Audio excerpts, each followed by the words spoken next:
Now, when you talk about apps, are you talking about like on a mobile device or else?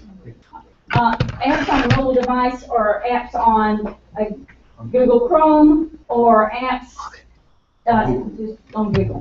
Okay, we may have to help each other on that. I don't use Google that much, so I'm, it's outside of my realm with learning.com, but I'm sure that we can help you out today. Okay. So we're going to revisit this later because in a couple hours there may be something else that you want to add to this. At any time you can go here and add to it, and we'll just revisit it, look at it, see if you've added anything. And then at the end of the day,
per skill.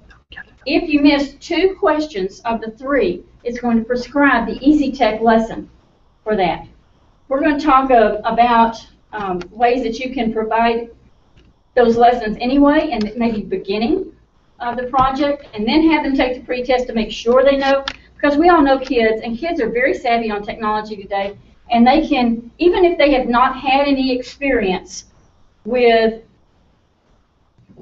copyright and citing sources, they could answer the questions correctly and it appear that they know. So it may be in that case that you want them to go through the Easy Tech lesson instruction, even if they ace the test. Okay, so I'm going to go back. This is the class. And raise your hand again if you've never used it, the interface as a teacher. Okay, so I will make sure that I work with y'all. I want to make sure that y'all understand everything. So if I'm going a little too fast, please don't hesitate to ask me or to clarify. And you probably have a neighbor next to you also that has used it a lot. So this is the class. I'm going to go back. In just a minute, you're going to log in as a teacher. But I wanted to show you what mine looks like. When you log in a few minutes, they did create a Harmony demo account for you that you will be able to log into later. You won't be able to transfer, create your classes. At least the work that you do today, you'll be able to look at. Maybe open it up in a different browser and see what you did, and it'll be much easier to duplicate what you did today. How many of you have learning.com accounts already and you know them? Good. So when we're working, you're free to use those if you want. You do not have to use a demo account. If you do not have an account, then I'll have demo accounts for you. So whenever you log in as a teacher in probably about 10-15 minutes, this is the home page, the start page, and yours is going to look a lot like this. You're going to have my classes. You're going to have my curriculum. You probably will not have custom curriculum. That's when a district calls together a select group of teachers to write curriculum for the district-wide, and they use the custom curriculum feature. So you probably will not see that, and you probably will not see my assignments. My assignments is a really great way. If, as a teacher, you could create yourself. I mean, you're going to be a teacher. You can add yourself as a student to your class so that you've got the interface to show the kids something. And if you do, then those assignments that the kids see like you saw them, you would access them right here. So if I click my assignments, now this is I'm not in the same class, but this would be, I did not enroll myself in this particular class, but they would see the exact same thing that they would see as a student. You would see it. And while I'm here, I'm actually enrolled myself in 4 other classes. Students will often be in more than one class. You may have your computer skills class, but you might also want to create a keyboarding class separate. We'll talk about the advantages of creating a keyboarding class separate from your regular class. And if that's the case, if they're enrolled in more than one class, they'll see their classes here. They can also jump here to their classes to see their assignments. So that's why my assignments is here. I actually enrolled myself in some classes. Okay, so you will not need, I mean, you can go back to this later. You've got your login cards, so if you want to go back, you can log in and work on these as a student. But for right now, you can log out using the log out button. And I'm going to give you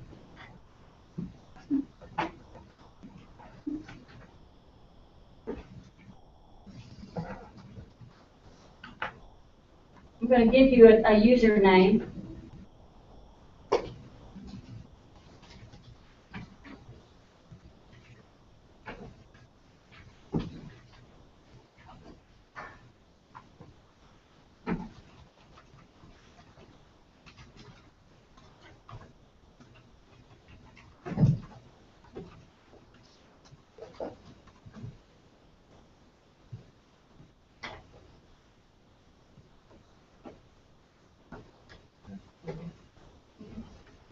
Okay, we're just going to start here on the left. We're just going to start around here. Now you can log out, and if you will log in with Teacher 91, so it's all you need is the username is going to be Teacher 91.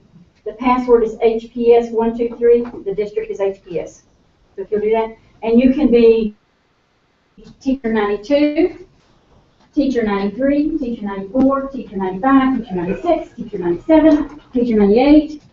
Teacher 99, Teacher 100, Teacher 101, and Teacher 102.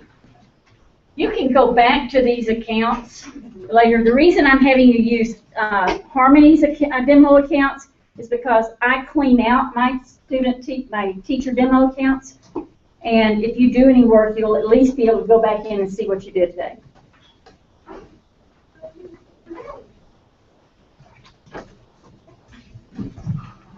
For those of you that may be accessing this remotely, you can begin. There's a Teacher 104, Teacher 104, Teacher 105, 106, all the way down to Teacher 120, and the password is HPS 123, and the district is HPS.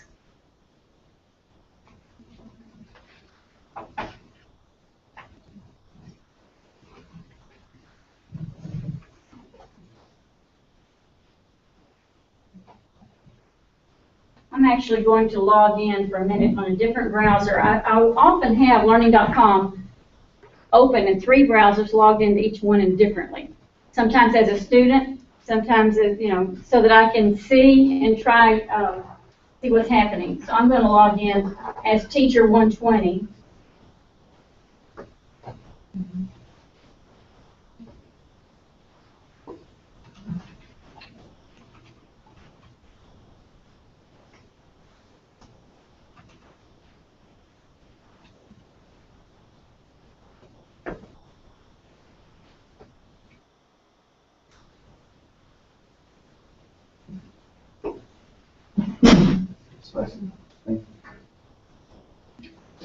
And I want to do this so that we're all looking and you know exactly what you're going to be seeing. You may or may not have had a dialog box coming up where you had to accept the agreement. If you have that box, just go ahead and click and accept that agreement. Some of them may have been used before or something, so you may not have gotten that. Normally, as a new user, you will get this terms of use that you have to certify you've read the terms of use and agree to them. Oh, what happened? I don't want that. This is what I want. Okay. So, I want to talk a little bit, I'm going to do a quick reminder. I mean, I know many of you have already been using this interface, but I'm just, for those the two that have not used it, I'm going to quickly go over some basics, and then I might try to throw in some tips that might help you, that, you know, those of you that have been using it for a while. This is your, sort of your jump page. I'm sure you don't want me to make yeah. I don't want to make any changes to your computer. Okay. So this, I'm on sit-downs right now, so my back is not to you. As a teacher, you're going to have classes and curriculum. There will be the school coordinator, which you can email with questions. This is an information window that I would not choose. I would not uncheck this box, because the company will often give you links to the monthly newsletter, give you tips and tricks and things right there. And so you can always close the box if you don't like it, it's in the way. But here's some helpful guides right now that you can click on. You can get these. You can sign up for, this is a webinar, back to school webinar that's going to be happening. You can, this will change monthly with some different tips. So I'm going to go ahead and close that just so that I can see this. The rest of this are just news and events. But when you actually have students and you put assignments in and they've submitted assignments for grading, you will get a list of those assignments that need to be graded here. And with inquiry, you can turn on the commenting, and you'll see if someone's left you a comment, so that you can go back and answer and do a little chat with them. So you probably, if you've been using it, you've probably seen this. Okay, if everyone would go ahead and click on my classes. This left-hand pane does not really change. You can always get back to the start with the top button. You can navigate through this left-hand pane with that top button. Mostly you're going to be in your classes, and you may be in students, but that left-hand pane is going to stay there regardless of where, I mean, whatever it's on, it's not going to change when you change in the middle pane. So as a brief review, and for those that are new, I want to briefly go over the home button. That's where we just came from. Classes will be your class list. The library, we're going to spend a lot of time in looking for curriculum. Students is the student database. Now this demo account is just, I believe, demo students. I mean, there's 10 pages of students there, but I'm not sure. You may or may not have, I believe these are Dallas, could be Dallas students, but we're just using these for demo today. So this is not, these are not going to be your student database. Assessments, and then the marketplace we're going to look at this afternoon for some additional third-party providers content. But if I go to the, just to show you, if I go to the library, then this should be what y'all have right here in your library. And Easy Tech Teaks Edition, Inquiry, K-8 Teaks Edition, Wayfind is a teacher assessment piece where teachers can assess themselves, or district can assess teachers on their 21st century teaching skills, technology skills, and then it will provide a prescription for lessons that maybe staff development lessons. In my items that you have created, It could be units that you've created, and it would also be where you can access favorites. As you're going through the library today, you'll find some that you really want to use, but you may not use those till second semester. And you can favorite those items so that you don't have to go back and look at them later. Now, the only thing is, remember that this is not your own personal account. Unless you have an account and you want to log off now, that's fine. But the favorites are going to be only for this demo account that you are signed into. But you can always sign into it later and see what they are. Okay, I'm going to go back to our agenda so I can see.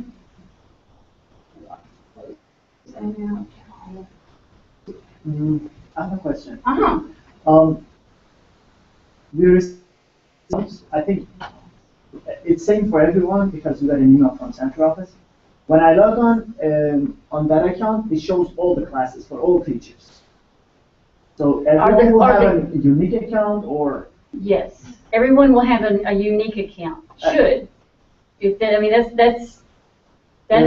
the way I've always experienced it. Everyone has their own account. Own account.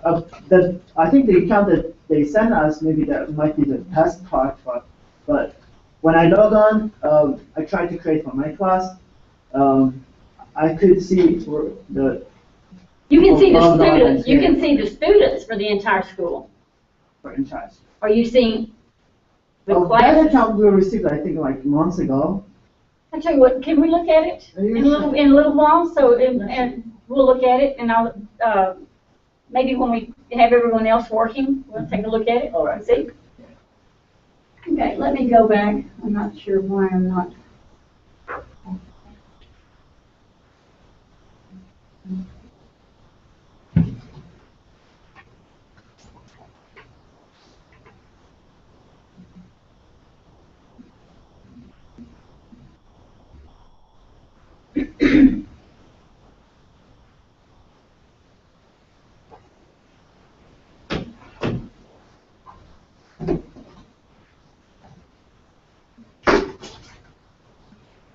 Okay, so everyone in here has, I just want to catch us up, make sure that everyone signed into the digital sign-in sheet. I believe you came in later, so there is a website that you need to go to sign into. If you just go to another tab, and it's tinyurl.com/KFOBD4. If you'll just fill that out very quickly. All right, then everyone else, you logged into learning.com with the student credentials that I gave you a minute ago, the login card. Those of you that have used it before, did you use the gradebook to create login cards? Very helpful to do that. We'll make sure that everyone knows how to do that today. You did the 2 pre-tests, and which I will be able to go in and look at that data when we get into inquiry. And then right now, I'm going to give you a chance to, you're now in this other demo account. But you can go to the library for a few minutes. It's about 20 till 10. Let's take about 10 minutes for you to go through. And here,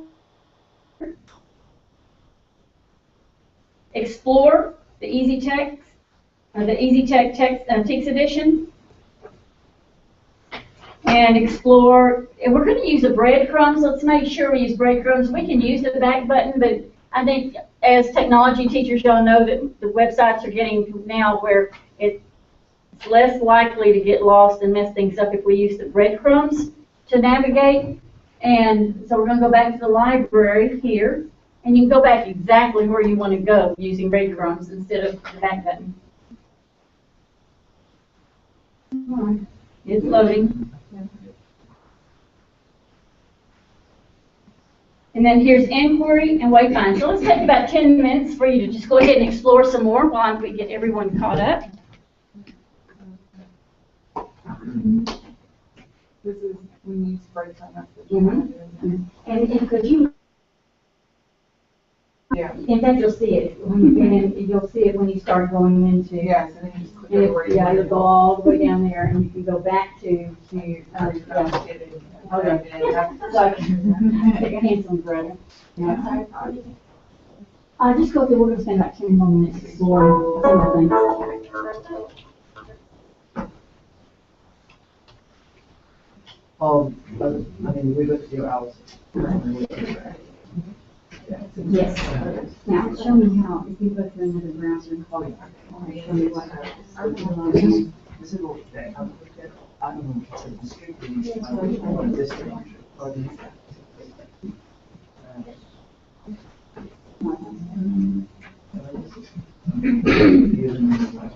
Okay, that, yes, those are just for review. And, so you'll get, see, this is how you do this. See, that district. So everyone will get their own username, and they'll probably set your password, so go back and change. And then, your district is probably going to get yours. I'm not sure what exactly the district name will be. That's going to be based on the licensing. And, so. So, will we receive some? I'll try to find out, I know, I'll try to find out from the powers that be, when they expect that data upload and everything. Aha. Thank you.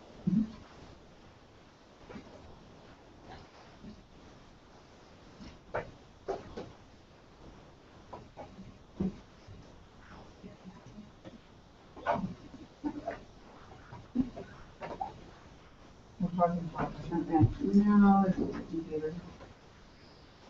Not you.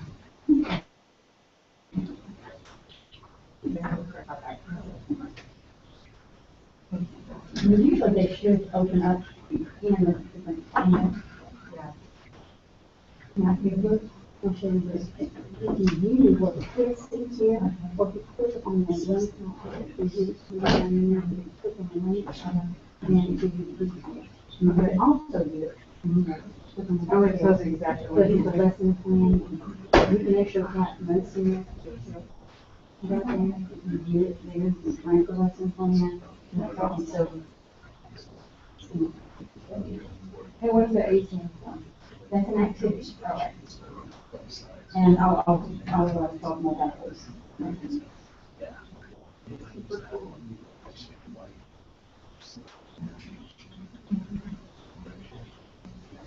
Like 169.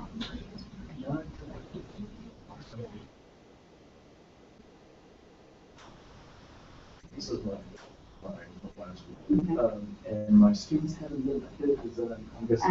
I think the district has not updated. That's right. As a district, we're going to, my district, that was kind of, yeah.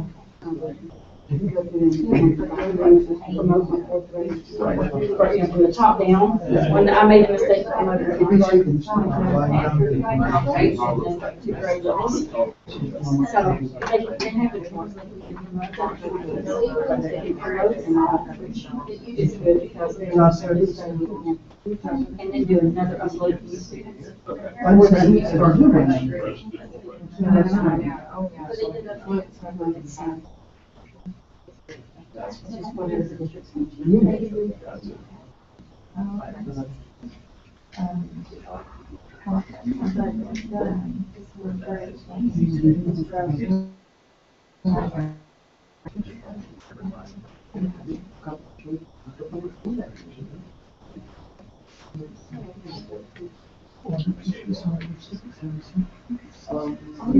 We're not sure, but it's kind of shiny now over the. Can we turn off? Yeah. Well, I think we have plenty of light in here anyway. Yeah, I think it'll be best for us to. How does that look? I think the backside is going to be on all the best. Those? How does that do? Let me check it. Because it's not. It takes a little time, buffering time there to catch up. I use Ustream usually when I'm going to be doing anything, and Okay. I've never used YouTube to stream. Um, I have a YouTube account, but I've not streamed with it.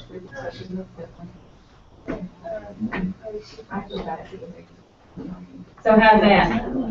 You think, can you try the other one down? It may be the windows.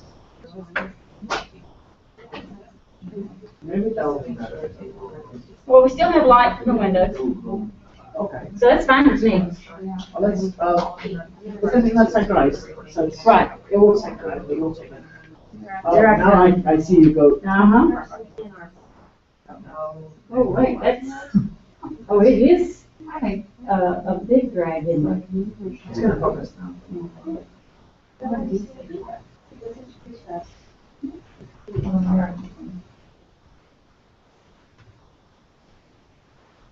Maybe the first one was better. Which one, leaving the back one on? Yeah. All of them. Oh, all of them. Okay, let's start with the top first, front. Front.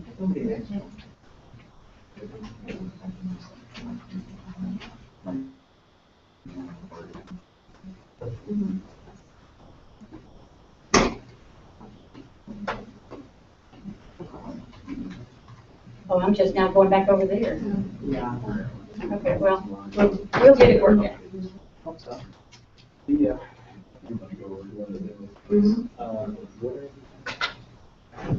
It's like, I guess, our teacher 92, and then the password is HPS123.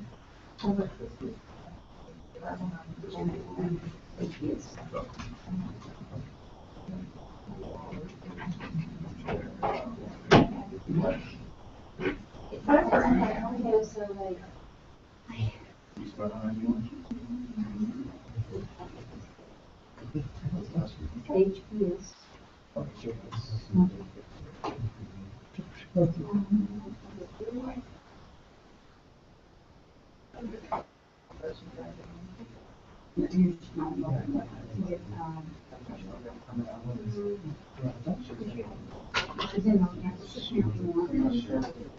You can just go, you can go to home.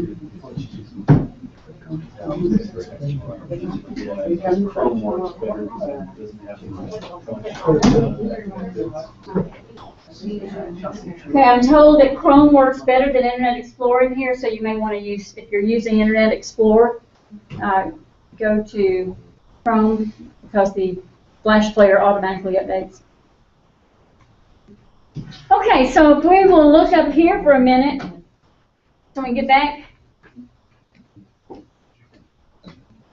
I'll get back, I know what's happening.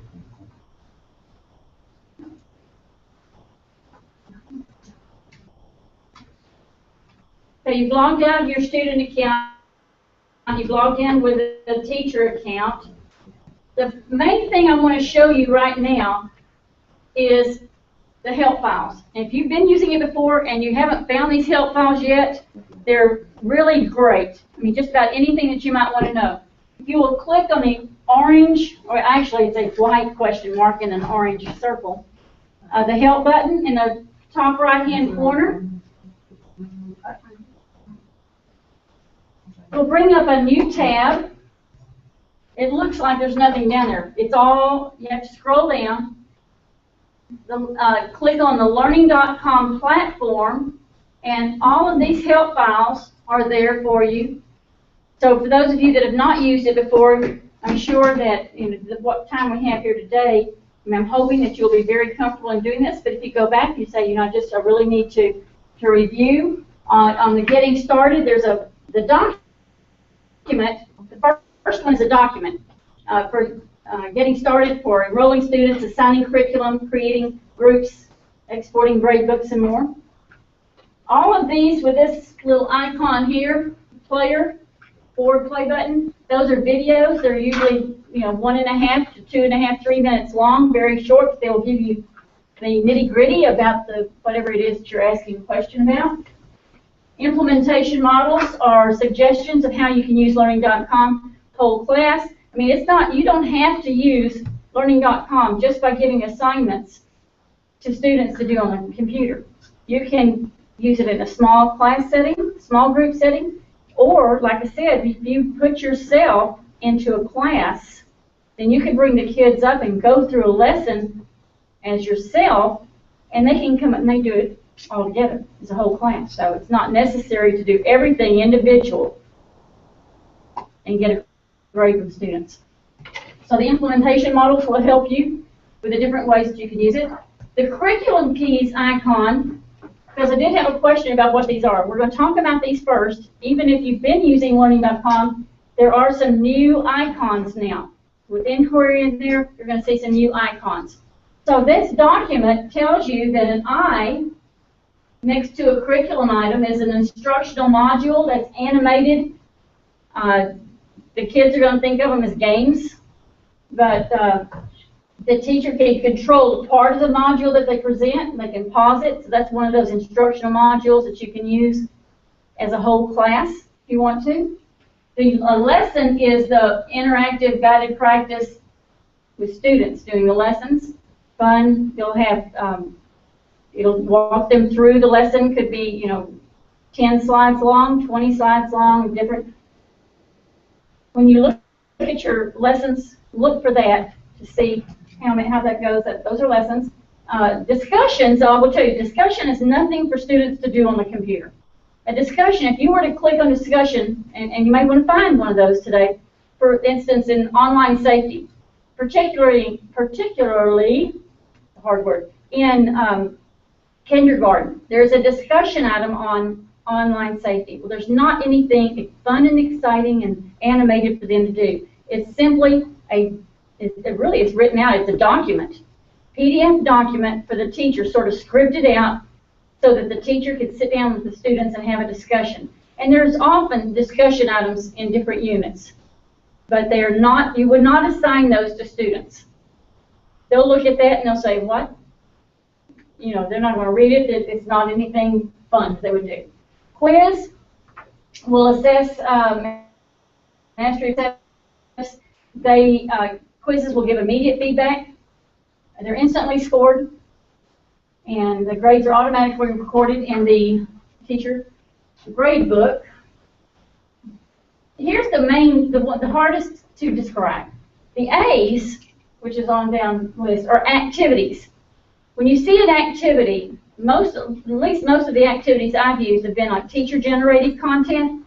They'll create something, and it could be a list of web links that they want the teachers, and rather than create a separate web link for each website they wanted to go to, they may create one activity with several different web links in it. Or it could be just a set of instructions. It could be an activity, could be a rubric just for them to pull up and be able to see how they're going to be graded on a project. An activity can be just any number of things, but what makes an activity is that it doesn't require the students to enter anything or submit anything to you for the grade book. It will not be graded. A journal, though, a journal item is going to have a prompt area. We'll look at those more closely, but it's going to, when we're looking at it, look for the prompt area at the top of the page, and then the bottom of the page might be questions that the kids answer, or it may be just simply an instructions for them to attach an Excel spreadsheet or attach a Word document or an image or something. Their G is for games. W are the web links, and that web link to the Padlet, that's a web link. Click on it, takes you to a website. And in the elementary, that's a really great way. We all know there's some really good websites out there for kids. And so you can provide them with web links. But if you want to do a keyword search, you're probably going to find some of those good ones already created. So you don't have to do that. Here are the new ones. In inquiry, P is for project. That's the nuts and bolts of that's the project, the actual big part of the project that the students complete. PT is the pre-test that you can assign before the project to assess their technology skills needed for that project. And the R is the reflection piece. It's where the kids go back through. They've got the rubric there. They're looking at it. They are grading themselves on how they did. And I think it's very important that we have our students evaluate their own work. They don't need to think that the teacher is the only one giving the grade.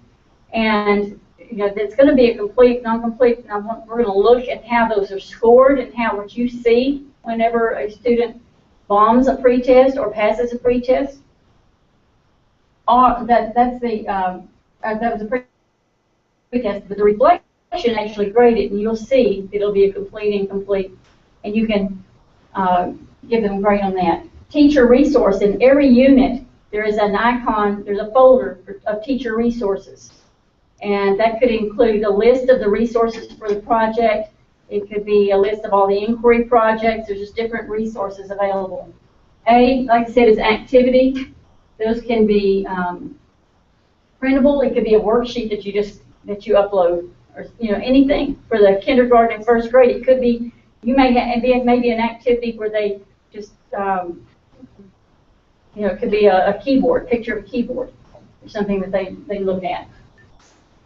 Simulation are in the AHA Science, which you do not have, but that is a simulation. This icon is really important. Do y'all have tablets? Do you have mobile devices? Because there more and more every day, more and more learning.com activities are now in lessons are now tablet compatible, and you will see this icon when they are. And then this is my curriculum items. So that list of icons is in the implementation resources. Some others you might be interested in, there's the glossary, there's a video for returning teachers, video for coordinators, a parent letter in English, parent letter in Spanish, if you want to send that out. Here are the instructions for creating and assigning student content that we're going to go over this afternoon. So all of these are here. On this side, we've got how do I create a class? That's the video, the document, enroll students, video, document, assign curriculum, video, document, duplicate classes. How many of you teach, make more than 3 sections of a grade level? So I'm going to show you the best trick I can give you is how to create one of those classes, make your class settings. You could even assign some beginning assignments to it, then duplicate that without students so that part of it's already done. Then all you have to do is just enroll students. I had a question. There, at the beginning of last year, Learning.com had a suggested schedule. Yes. But they got rid of it. I'll show you. I think or maybe it moved or something. Or? It's it's for the different ones. All of this is in in the Learning.com platform. So there's all kinds of things here for you to look at. What you're talking about then would be in so let's say Easy Tech. You've got Easy Tech, so find it. Here's the K-8 scope and sequence at a glance. Is this what you're talking about? It was something that said week 1, you should do this and this with each class. It was laid out schedule. I printed it out, but then I tried to go back to it. Okay, let me look for that. I don't know that I've seen. I'll look for that. Okay, we'll find it. I think we probably have it. Yeah, I don't know. I didn't know why I deleted it. The one you printed out before, was it last year's? You have it still? Yeah, I do. Actually, I have it.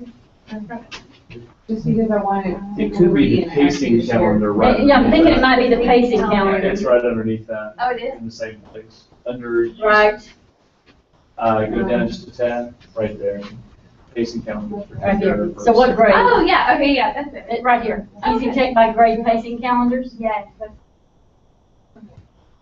Now, and eventually, with y'all using Learning.com every year, if you have a 4th grader, you're going to know that your kids got what they needed to in 3rd grade and 2nd grade and 1st grade. The first year or the first 2 years that you do that, you may have 4th graders or 5th grade that did not use Learning.com in kindergarten, 1st and 2nd. And so there may be some missing pieces, and then that you might have to go back and add to it, to that pacing calendar, because it's going to pick up that grade level.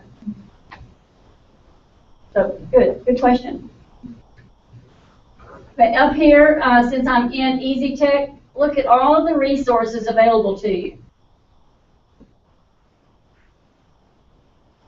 This is going to tell you in depth what's involved in the discussions, the activities, the games, the Easy Tech games. Easy Tech is the technology.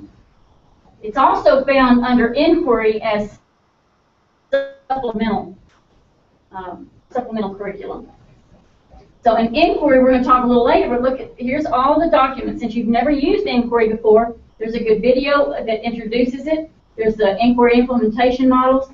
The inquiry teacher guides. I have one copy of this. I'll print it off and you can look at on break, too, or you can look at it here. It doesn't matter.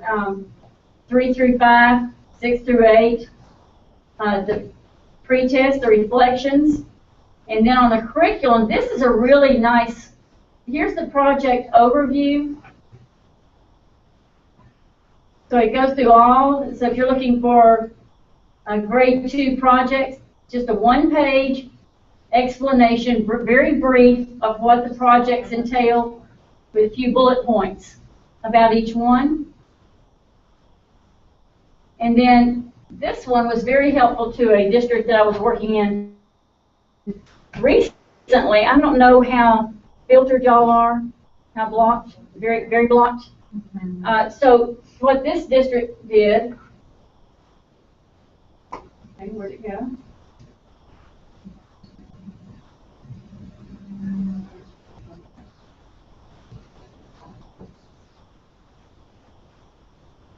I'm not sure when it's showing up on this computer, but I have a copy of it. What it is it takes each project, it lists all of the teacher resources, all the links that the students might go to, and you can check those links as a student to make sure that they can access them. And this particular district actually found some that they don't use YouTube for students. The kids can't access even Wordle. I mean, they're very, very locked down. There is an 8th grade project in here on wikis, class wiki. They don't do wikis in that school district. So this document, which is not coming up for me on the computer, the materials will give you all of the links and all the materials that you would need on there. Okay, so that's resource. Everybody feel comfortable, know where you can get your help when you need it, right? Good. I mean, that's important there.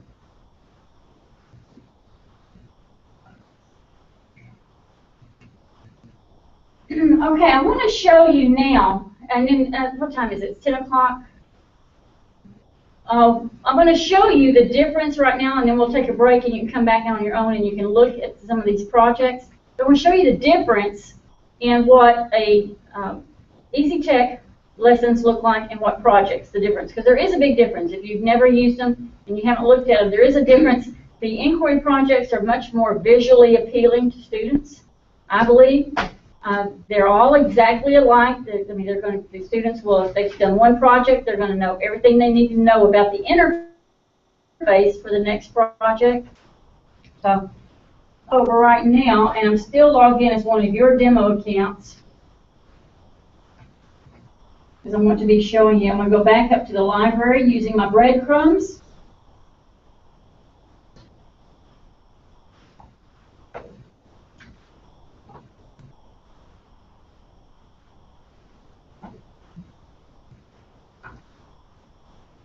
And I'm going to first of all, let's take a look at this. This is the Easy Text Edition, which you're familiar with. You've used it before. And there are several ways that you can look at the content. This is going to give all the content.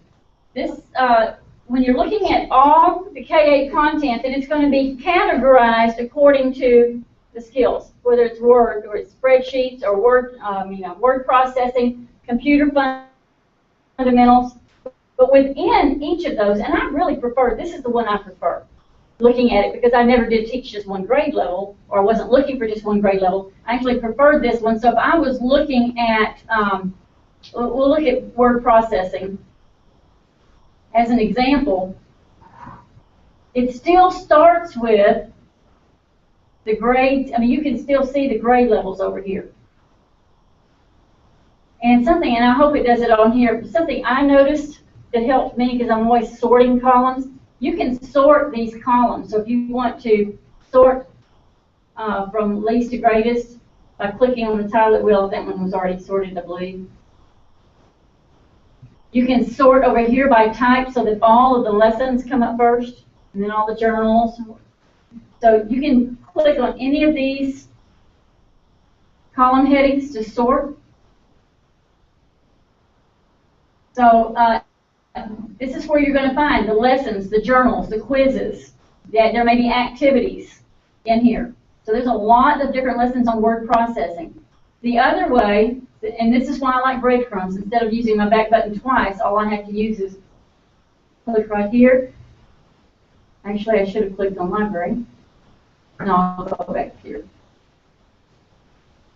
Well, I think that you have to double click on like on this computer. It seems like it's. I think it's Internet Explorer. That was last. Well, I think am I not in Chrome right now? Oh, okay, I'm in Internet Explorer. I always use Firefox, and so it's. If you just copy and paste the link. Yeah, I'm just going to spend a little bit of time here. I'll actually log into this account on Chrome in just a second.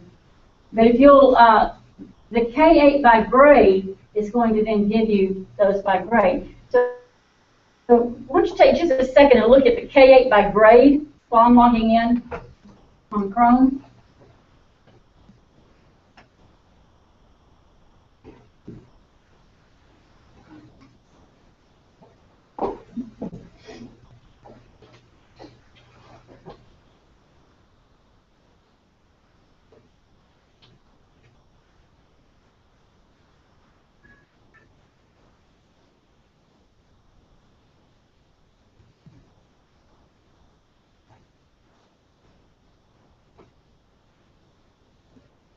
Much faster.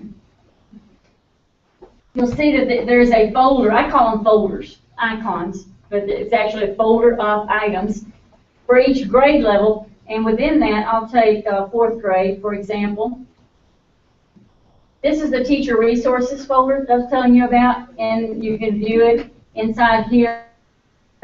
You'll find the inquiry guide for projects and list. This is actually inquiry resources.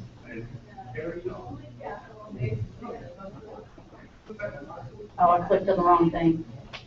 I was in the wrong place. I didn't want the inquiry.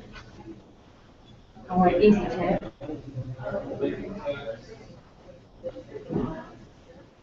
Fourth grade pacing.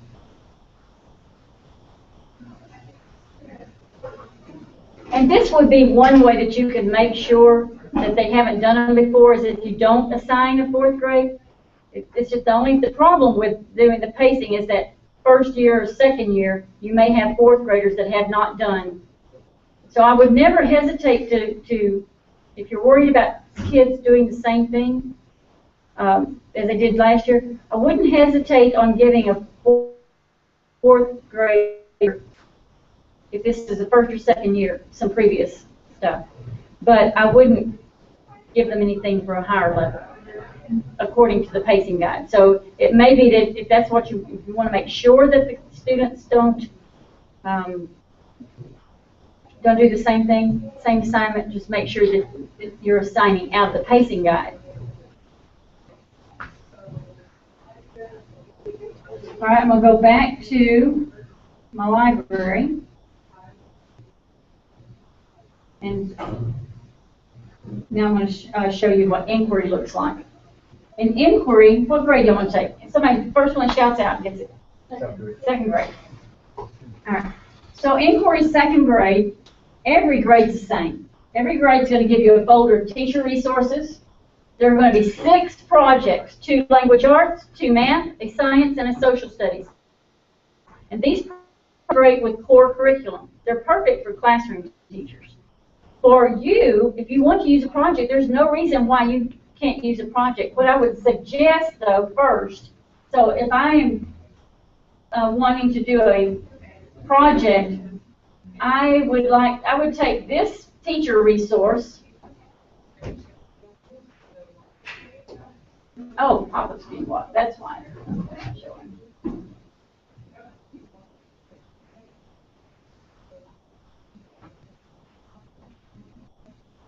Okay, I would take this document to maybe the second grade teachers and say, would you look through here briefly? Is there a time in your curriculum this year that this project might be helpful if I did it in lab? Get some buy-in from them. That way they can also, then before the project, you can say, this is what we're doing in the lab. They could also handle some of that content teaching. Or, you know, it would truly be integrated between you and their class, since your teachers are not providing the instruction. So you could handle, they could do the project in the lab, you could take care of all, most of the details, but you wouldn't want to assign a project, you know, 10 weeks before the classroom is going to be talking about that particular subject.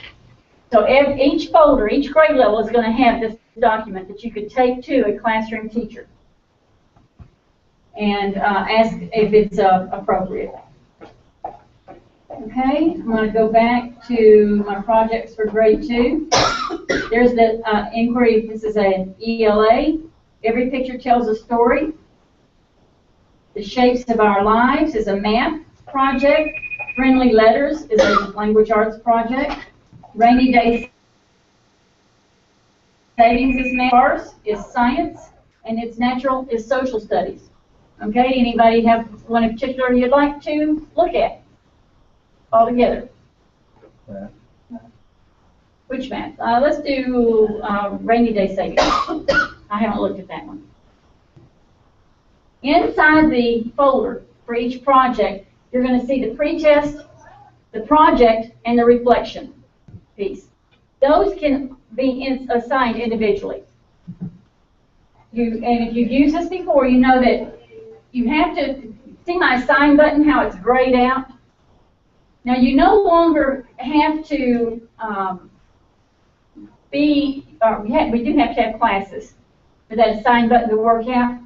But right now, as long as I have classes in blue over here, if I did have some classes, I could choose. And this is .com 2 years back. You actually had to assign lessons to each individual class. They didn't have that drop-down feature, and this has just made it very easy. I mean, I've got some teachers that may teach 8 or 9 sections, and they would have to go into each section and make an assignment, and makes it very easy. You can also assign the unit once you have a class to a specific class. I want to look at the pretest. I want to click on the name. If you click on the name in this list, it gets you to the details. This is always the first place I go to. You can view by clicking that view button without doing this, but we're going to go here, and the pretest has teacher notes. First of all, it's going to give you a description. The details are going to tell you the key words, and then the teacher notes are very important here. This tells you the easy tech lessons that will be assigned to the kids if they flub up on the pretest. And it also tells you the easy tech, these are the easy tech lessons that project will address, the skills. So this is my suggestion. Since you are in the lab, and you probably have kids from all grade levels, you could go to the pretest first, and right here, this portion of the teacher notes, and you could click on any one of these,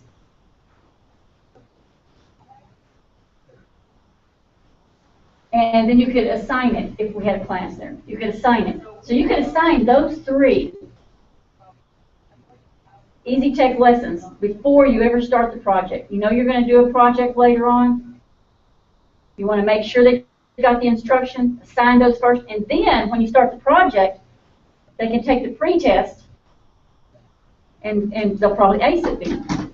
Whereas if they take the pretest before they've done those lessons, they might ace it and not know what they're doing still.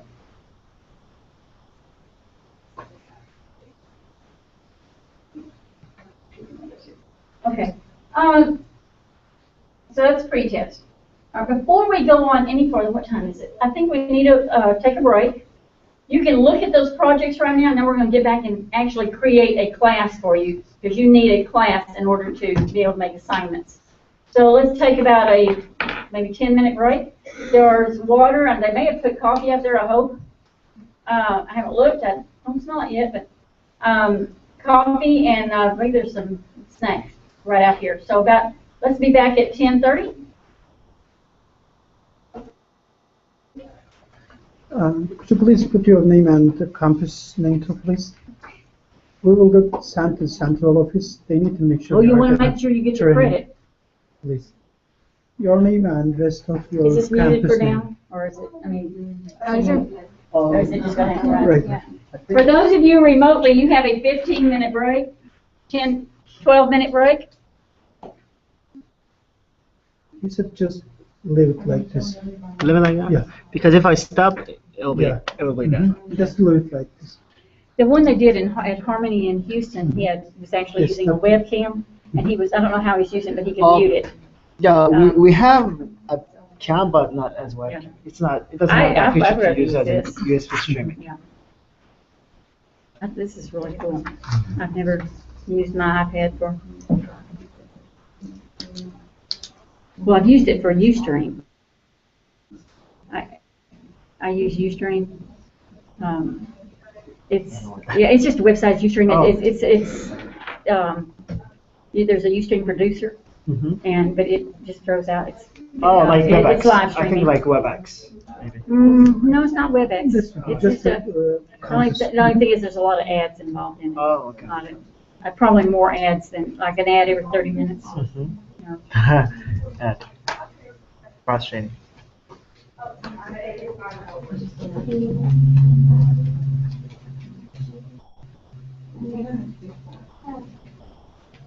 How are you?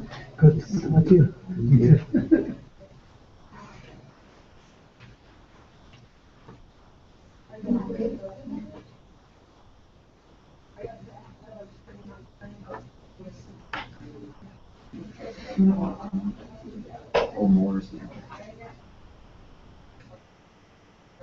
Miss Diana? Who's Diana? Diana? She was there when I saw it. Could you please put your campus name? Yeah, I will when I get her. Mhm.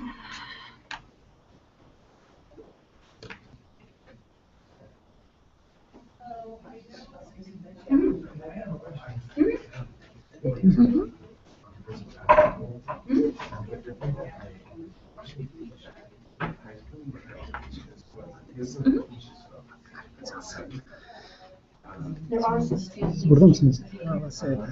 Yok. Will your school have an account? Do you know? Buradaki kan mı? That's what it is. Sen hem mutate to 5'a giriyor, ben de 6 to 10'e gidiyorum. IT'ye de bakıyorsun. Burada IT çok bilmiyorum çok problem değil. Güzel bir kampüs yani. No, Çok problem yok. no, but through the, Düzenli bir şekilde there are bakıyoruz. some STEM activities in here. I'll show you a little. Sistem olarak şey kullanıyorsunuz, rakıs. Ben nerede bu sınıfı yapıyorum. Mesela bir şeyler. Koridorun. Şey nasıl performans? Bizim bayağı iyi. Bir problem çıkmıyor. Yani şu an çok sıkıntı yok. They used to provide it. Now you Yok just zaten remove it. vermeyeceğiz zaten konuda. Set olarak. And they Hatırlasın sete. Yine şeyler hazırladınız, sistem hazırladınız. Wipe etmeden. There's some integration Wipe projects zaten in here. wipe on edelim. how this- Hepsi. You know, you might try Senin to için de try wipe this and edilmiş. here. Bazıları çoğu wipe etmiş ama biz verirken. If there's something in here that you. Ya wipe etmek lazım. Accountlar duruyordur orada şimdi. Bir de If you have access kul enrolü to- yapmazsanız şeyde for those clients ne that onları? can't do that, Sistemde it gözüküyor. depends on Çünkü guestler whether or guest'ten not they bought the girebiliyorlar. subscription for your Birçok şey var abi de. So you, that's Ya you're gonna. çocukları var, if you çocuklar do yine that şey yapar ama subscription, you can. bilmiyorum nasıl yapacağız. Hocaların bir training de Also independent. assistant principal bilmiyorum. Yes. And then just use it as Sadece like. biz You böyle can just use it. Now, do you Ama use çocuklar those onu in atıyor. learning management? Şimdi kırma şansları çok az. Artık Yeah. class We notebook use it olacağı one için last year. çocuk eline So, I götüremeyecek. mean, basically, Sadece this is sınıfta like, kullanacak. Kontrol altında, yani öğretmene bağlı. Biz öğretmen kontrol ederse kıramaz. Ya da kırdığında size gönderiyor ya da asistan Ya principal zaten şey gönderiyor. yapması lazım. Mesela diyelim ki sizin Tools bu are anyway. kodunuz var. Kime Rather vereceğim? than Ahmet, go Mehmet, up Ali. and drive. Kabul Ahmet, Mehmet, Ali. Ahmet, Asel. Yeah, I think where they have. Üçün olacak. Bir problem oldu mu? Ahmet, think Ali, they Ahmet, are Mehmet. capable. Ha bir de o boyut var. Şimdi sadece bir sınıfta değil, şimdi başka sınıfta kullanıyor. Doğru. Onu yapmazsa zaten işin içine çıkar. Bir şey olsa çıkamaz. That's Yani why onun I think bence öyle bir yani. şey yapılması lazım. Güzel fikir. Ben şimdi bir söyleyeyim. Assignment'lerin hepsinin üzerine ismini yazacağız. Right. Hatta ben Right. kendim şey yapayım. Ya da Okay, hocalar yes, yapsın. yes. Hocalara şey veririz. So she's just teaching. Label veya sticker veririz. Yapıştırsın çocuk. Kimin olduğunu belirli. Zaten çocuk ilk girdiği zaman Mantıklı olan ne? Yoksa çocuk rastgele alır, rastgele atar. zaten Ne yaptı belli olmaz. isterse ilk girdiğinde isterse ismi çıkarsın. Hiç önemli değil. So, I mean, it may be Ama gerçi remove yapabiliyor diye çocuk değil mi? Şey mi, sticker mı? Yok. Şimdi remove screen de remove yapabilir. Account'unu da remove yapabilir. Mesela arkadaşın account'unu remove yapabilir. Yani siz kim yaptığını tespit etmek zor. Ben de yaparım. İsim olursa en azından hangi saatte olduğu belli Şartı olur. şey olması lazım. Tabii hocalar çok şey. Garibanların matematik nasıl yapacak o kadar şey. Aktif bir hoca olursa takip eder, sahiplenir. Sahiplenmezse, ben çok sahipleneceklerini düşünmüyorum şu an. Çünkü geçen yıldan hatırlıyorum. Loan'u computer vermiş hocalara, zor tutuyorduk bunları. Bilgisayarları bozuk diye çocukların. Claim'e göndermiştik, öğretmenlere verdik. Döndürmüyor, çocuk sallamıyor. Bilmiyorum nasıl olacak. Bizim okulda çok sıkıntı oldu. Bizim din odasının çok sağlam. Şey din odası, finance. Yani onları o takip etti, o müşteri ben hiç uğraşmadım.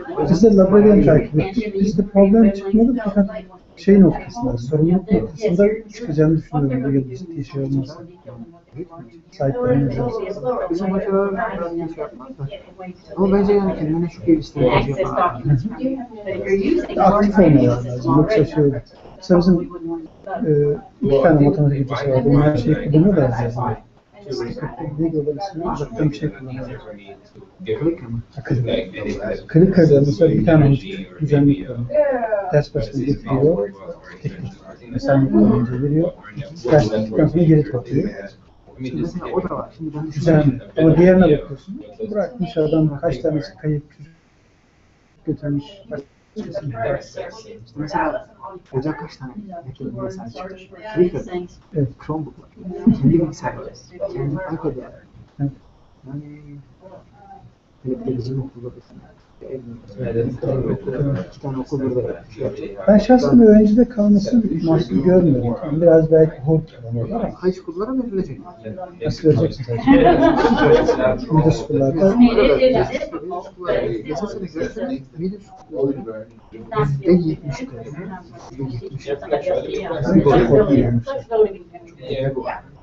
Bu bir de şeyler biraz veliler dersleri şeyler. O biraz bence onları rahatsız ediyor. Ortaokul kullanması. şeyde problem oluyor. Bizim en çok kararlarından dolayı yazmıştık. Eve gönderiyorsun. Çocuk teknolojiyle ayrılmıyor. Chromebook'tan ayrılmıyor. Hiçbir şey yok. Şey yok ama çocuk muhtemelen kullanıyordu. Benim ödevim vardı. Giriyor. Tuş altından değiştiriyor. Bir sürü şeyler yapıyor. Mesela ayetin hoca okul bana bunu vermiş. Ödev yapmak için vermiş. Ödev yapıyorum deyip şartlı. Sınıfta bile kaç senelik yapıyorsun? Bu şey kullanamayacak. Kullanılıyor. Yok kullanılıyor da çok fazla şey verimli değil. Verimli değil. Denedik biz. Her seferinde tekrardan düşüyor, tekrar bağlanıyor. Şöyle bir yani şey yapsalar. Bu bizimkiler mi yaptırmış yoksa Anladığım kadarıyla şey, Net Chromebook anlaşarak yapması çok aşırı nasıl diyeyim? Siz daha önce nasıl kullandınız? ben sadece Kayıt ettiniz mi? File server kurdunuz. Firefox'u kurduk sonra buradan işte bilgisayarı kuruyoruz. Sonra search yapıyoruz. Zaten search onlardan biri başka bir sınıfta biri bu sınıfta. Çıksa bile çocuk o anda logout olup login olduğu zaman bitiyor zaten olay. Bir daha göremiyor. Tabii. Ya da drop olduğu zaman internetten kaynaklanan range bir problem oluyor. Bir bakıyorsun çocuk düşmüş. Tekrar geri geliyor. Gelmek istemiyor zaten. Bir de anlıyorsun. Ondan sonra çocuğun numarayı girmesi lazım. Siz assign ediyorsunuz ya. Sadece assign ediyor. Her sınıfa gelince 307'ye gelmiyor diyorsunuz 307 tıklıyor. Tıklamıyor. Niye tıklasın ki? Tıkladığı öğretmen görecek. Well, up to 8 is okay if they're using it Ama şey for. olsa, bilgisayar olsa mesela. Mesela bilgisayarda gitse bile hemen şey yapıyorsunuz. Yeah. Refresh yapıp They getirebiliyorsunuz. Program kendisi de böyle. Following it, in your case. Onlar bile çocuklar şey yapıyor. Sırf görmesin diye internet kapalı için. Bir şey yapamaz ondan da. Sırf şeylik bozuyor. Hadi bu neyi görmüş? Çıkmış internet. Yeah, and they- Yani o yönüyle de iyi oldu yani. Hiç korkuyor. Hiç But korkuyor. we'll Ay look sıfırda tonight. neye giriyorsunuz? İncil'i dersine giriyorum. Sizin var mı şeyiniz? Sertifik aldınız mı? Var benim şeye giriyorum zaten. Branşınız mı engineer? Yok bırakın bilgisayar. Şey, Just, just bilgisayar. Evet. Ama şey, training almıştım. Engineering'de bir tane alet beyaz bir şey var. Ondan mı kullanıyorsunuz? Kutu gibi bir şey var. Onun ne olduğunu bilmiyorum. Böyle bir robotik programlama falan yapıyorlar. İçinde Ha, o robot bağlı bir şey. Herhalde şey diyorsun. NXT diyorsun. NXT var, onun haricinde bir tane böyle beyaz şeyler var. Engineering şeyleri, bilgisayarlar hepsini bağlıyorlar. Sistem şeyinde kullanıyorlar da bilmiyorum yani. Hangi ülkede kullanıyorlar? Bizim engineer arkadaş var da kullanıyor. Ha, okudum. O belki şey, yaratılma bağlı değişiyor. Muhtemelen. Mesela bizim Cisco'yu aldık bu sene. Cisco'nun da kendine göre şeyler var. Mesela. Bir sürü switch aldırtıyor. Bir sürü router aldırtıyor. Ya bir şey devam edebileceğiniz bir şey olsa sen sistemin bir şey, petreyi var aslında düşük takip edin. Bir yıl alıyor, bir yıl almıyor. Sistemin bir şey alırsın, çocuk konuda devam eder her gün. Bizde her gün sistem değişiyor. Ya aslında bizim 9. sınıfta çok kaliteli bir ders. Tamamen general ait. Ne yapıyorlar? Correct hand, you're Şey, right. engineer by design diye. Çok general. Temel şey. I Şeyi görüyor musun orada? Lab view görüyor musun? Yeah, there's one. Zaten şöyle bir görmüyor galiba. Lafı da bu sene vereceğiz mesela çocuklara. Lab view vereceksiniz. Lafı bu sene vereceğiz. Ama şey olarak temel şeyler veriyor. Mesela proje yapması, nasıl bir proje yapması, proje. Bir tane var. Bizim öğrencinin biri çok güzel kullanıyor. Robot C diye bir şey. O Lab şey, view kullanıyor. o şey FTC'de kullanıyor. İkisi de zaten. Bayağı güzel bir şey. Onu, evet, Bilsek böyle detaylı çok güzel, faydalı olur. çok zor bir şey değil. Ben kullandım bunu da. Yani zor değil. Evet. Basit, çok basit. Evet. O zaten kullanırsa robotics zaten o dili yani. Onu diyorum yani çocuklar Lab view'den daha kullanırsın. Lab Zaten view'de sadece şekiller gidiyor. Bunun 250 var zaten. Lab view'de bir sürü şekillerle devam ediyorsun. Ama oradan bir kod, çocuk bir kod yazıyor. Tek hemen orayı çözüyor. O biraz challenging olduğu için ben de çocuktan daha hoşuma. Ben bu sene mesela onu şey yapıyor. Biz FTC zaten bizim şey yaptık. Bizim 5 saat engineering dersi var. 2 saatini blok olarak FTC yapacağız. 3 saatini engineering yapacağız. Çok güzel. Olması gereken. Zaten abi vakit yok, yapamıyorsun. Diğer şekilde yapsam bile Şemez. başka çocuk high school'da başka şeyler var. Bir de enteresan ben belki bir şeyin high school'da yani çocuklar fazla interes etmiyor. Böyle ama I don't care. Gelmiş mesela biz FTS'ye geldik. 2-3 tanesi çok ilgili, diğerleri deyim beni görmüyor. Ya dedim. You ready to get started? Ama bazı ilgili olan çocuklar yapıyor, sahip çıkıyor, koşturuyor falan. İlgisiz çocuklar sırf şey olsun diye şey yapmışlar ama başlıyor mu kızım? İnşallah bebeğim.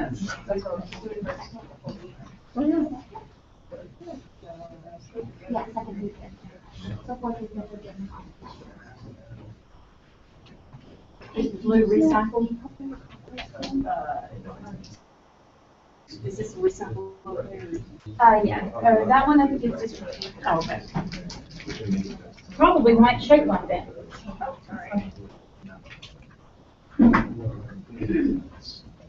Before we get started, we're going to talk about something important. Lunch. When do y'all want to break for lunch? When did y'all have, it doesn't matter to me, but, and I need to know that in order to pace us. So, anyone for And I always do it on like on the half hours, but it doesn't matter. Anybody for 11:30? 12:30? Or is it, let's say 11:30? 12? And I don't know what I don't know what the situation is. I'll tell you what, let me this. I don't know what the situation is with places to go eat. There's the Central Market. So, I mean, I don't know what, I know in South Lake, anytime between, you want to go eat lunch at 10:30. Because it was just like maddening. So, you know, it was so busy, but, all right, I don't know. It's 11:30, we're going till 4. So would y'all rather like go from 12 to 1?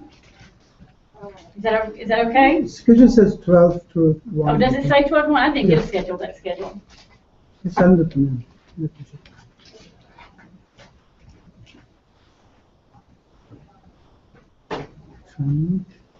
Or if I did, I haven't found it yet. So it said 12 to 1? Yeah, it says 12 to 1. Let me check. Okay, then we'll go and we have about an hour and a half. There's a lot to do today, but we have plenty of time to do it.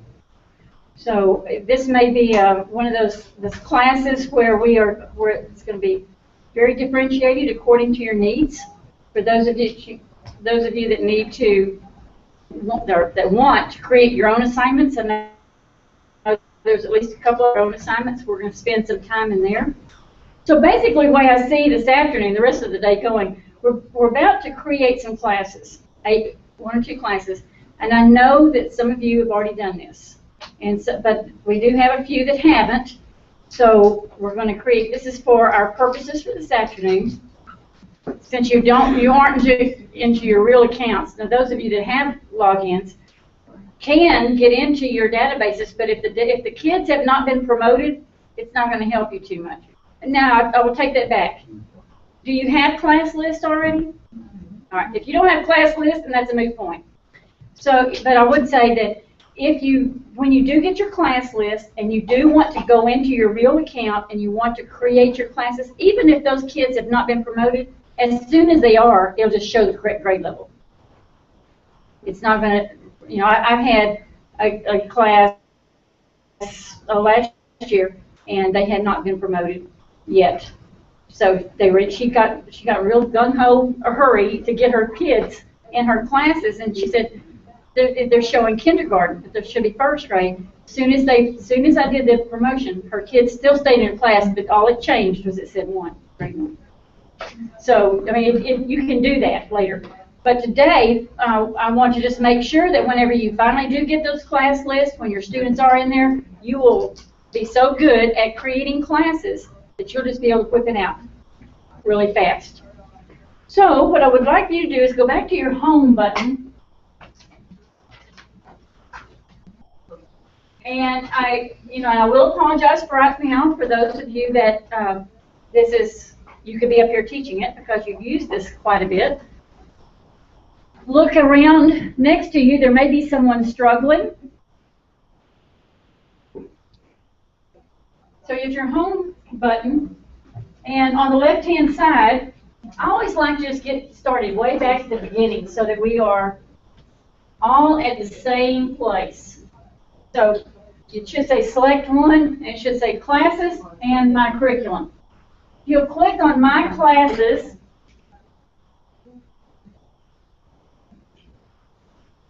I'll give you a little tip here. Like I said, if you have several sections of the same grade level, it's best, I think, for me, to create one of those classes. So how many of you teach multiple grade levels?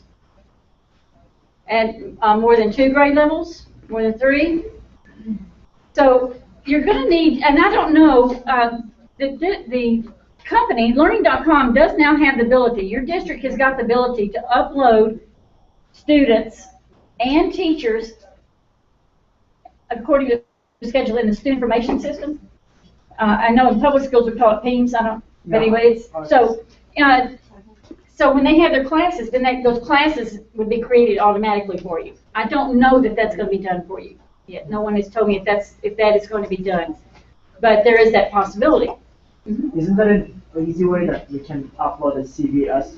Yes, that's the way I do it. Okay. I mean, to me, all I did is I had central office send me a spreadsheet and I made, I took the information that I needed. When you do students, it's all the information is in here, so there will be one person responsible for uploading your teachers and your students. So if that is the way it's done, then you will need to still go back and create your classes. Did y'all have to create your classes last year? You created your classes and you imported your student. And I suspect that's probably the way it's going to be done. My experience has been with other districts that are talking about this, their heads are swimming.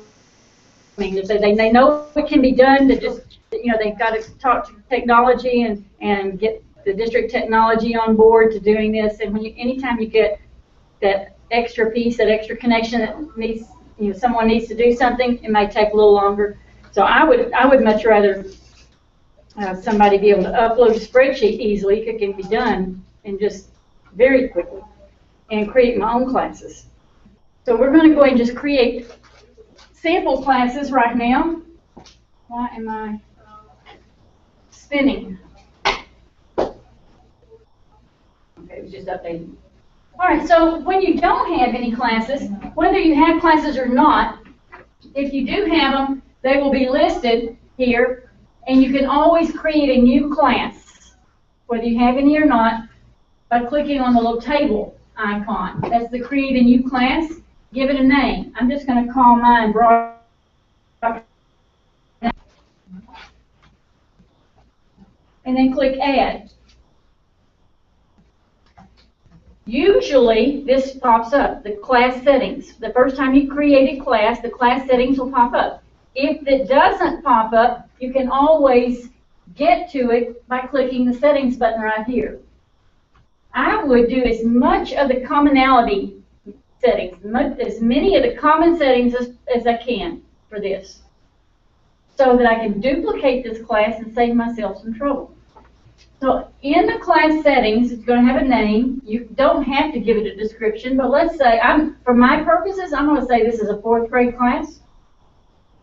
More than likely, you're not going to want to do certificates, but that's an option. Most teachers turn it off. At the very least, they may do view only, but you don't want a certificate printed every time they finish an assignment. They are in English and Spanish, and you click on those for the links.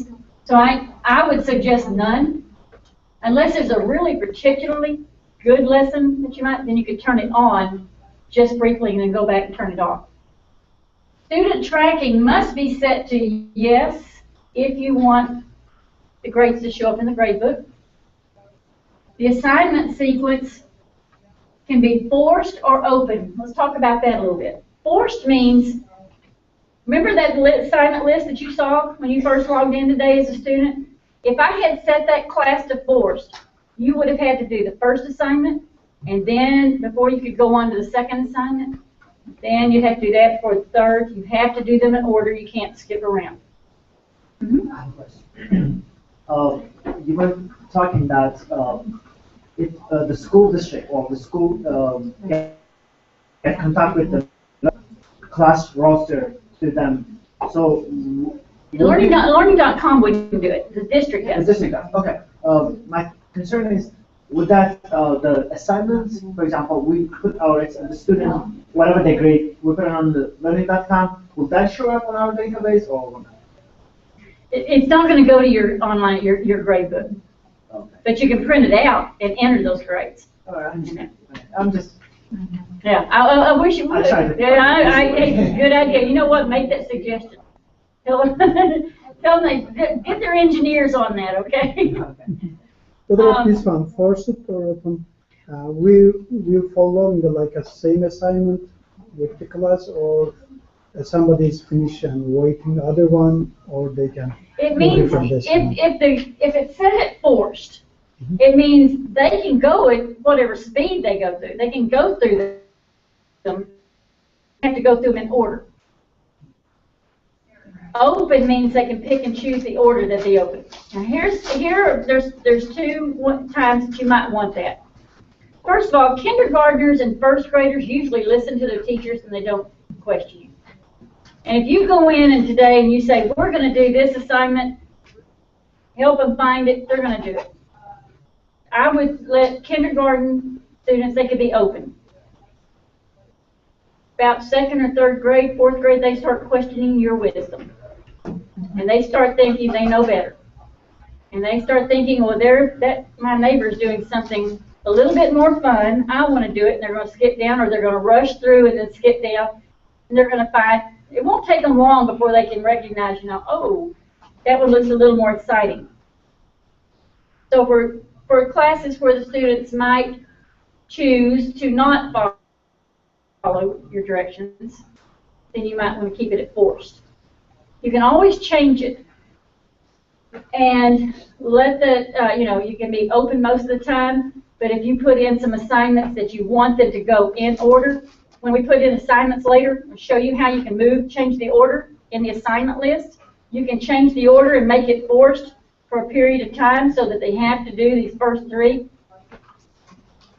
That's one way you can do it. If you're also doing keyboarding, one thing you don't want them to do is keyboard every single day before they can ever do anything else. They'll get so sick of keyboarding that you don't want to do that. So you might want to create a second class called keyboarding. I mean, it could be keyboarding. You can have a keyboarding class and put every one of your second graders in it. Doesn't matter that they're in different classes. But every second grader be in this keyboarding class. That way, they'll have two classes. They can do keyboarding work, say for 15 minutes. Then they can go to the other class and do the other assignments. Does that make sense? Okay. So that's one thing I might want to do. You might want to do is for things that do need to be in order and stuff. And when keyboarding doesn't have to even be done in order. They have that choice of the rows things. But that's what forced and open means. The thing is, you can change this at any time. For right now, it was set at open. And if I mean, that's the default.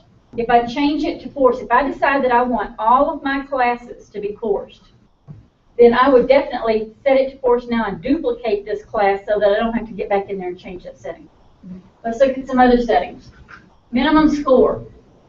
If they don't, if you have your lesson set at forced and an inquiry project, and they don't, they will have to keep in those prescribed lessons before they can go on. But a minimum score, that's just up to you. It's up to, whatever you think. A lot of teachers set it at 80, a lot of teachers set it at 70. It sort of hits. Right now, you get your choice. Do you want it at 70? I'm going to put 70.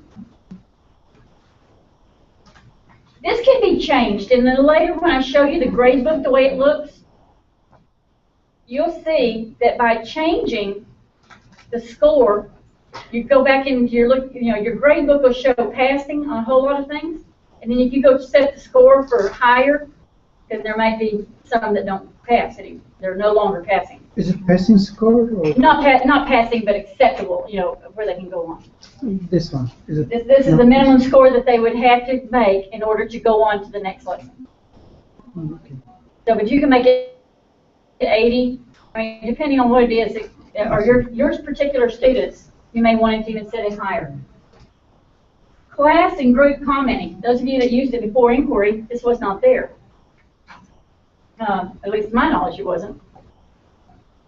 In inquiry, they can send chat messages to you and to the class, comments. And you can turn that on or off. So I would say, let's take advantage of it. Kids want to chat with each other. They want to talk to you. Just know that you may get more messages than you care to answer. And if that becomes a problem, you have a little discussion with them, and you show them, I'm turning this off. And until we can learn to limit our conversations, I'm not going to turn it back on. Especially in the lower grades when they just really, really do want to talk to you. I don't see the middle schools much less, really want to talk to you that much.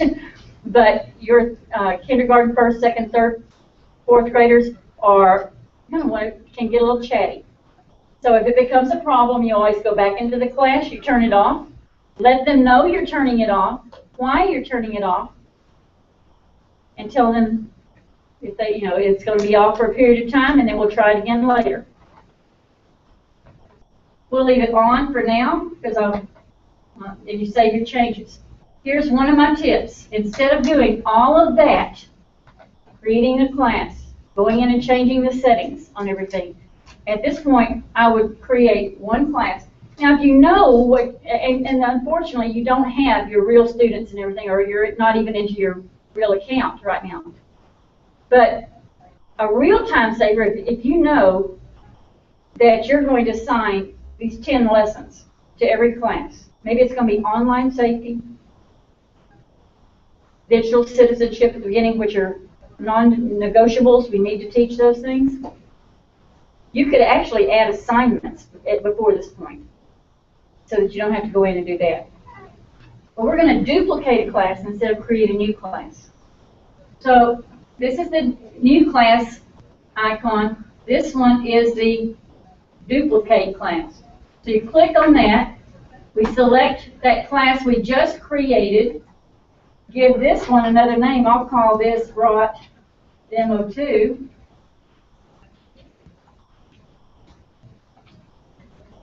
And then you've got choices.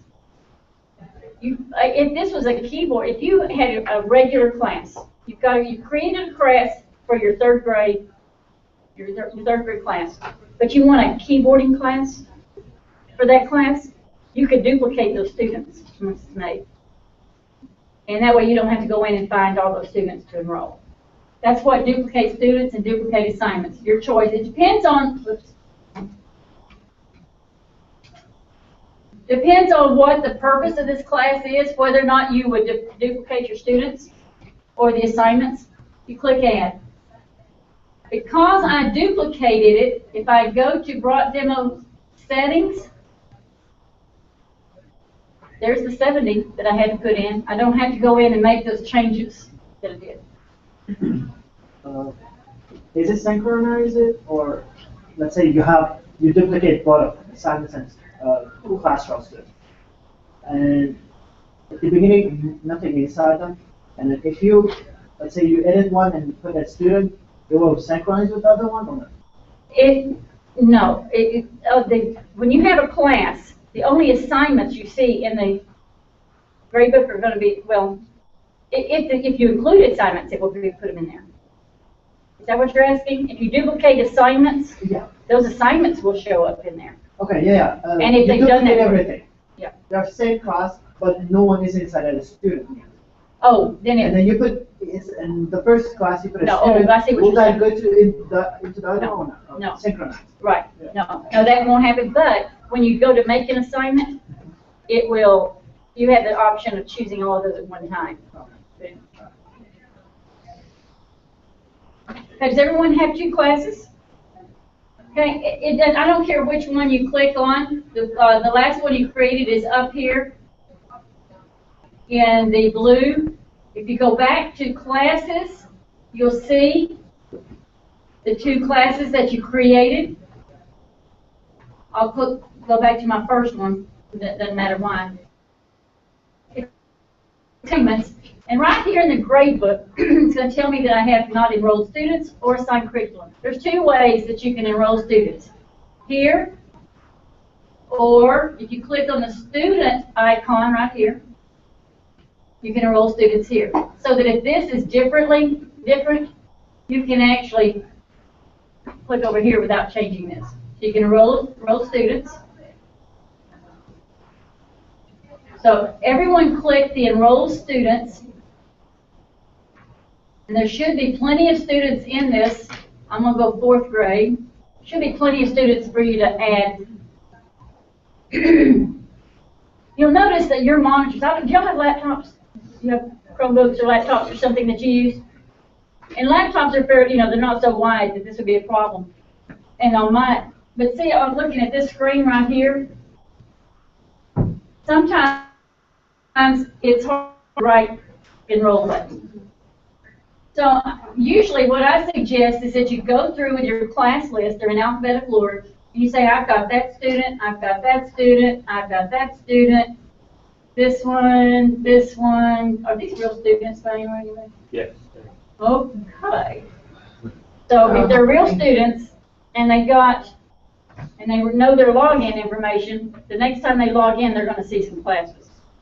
another class, so we'll get rid of these, at least I will get rid of my class. So these are real students. Okay. And you could go to each page. If there's multiple pages, those check marks hold. And then you just enroll selected. Now you'll see the students that I just clicked on. So enroll about 6 or 8 students in one of your classes.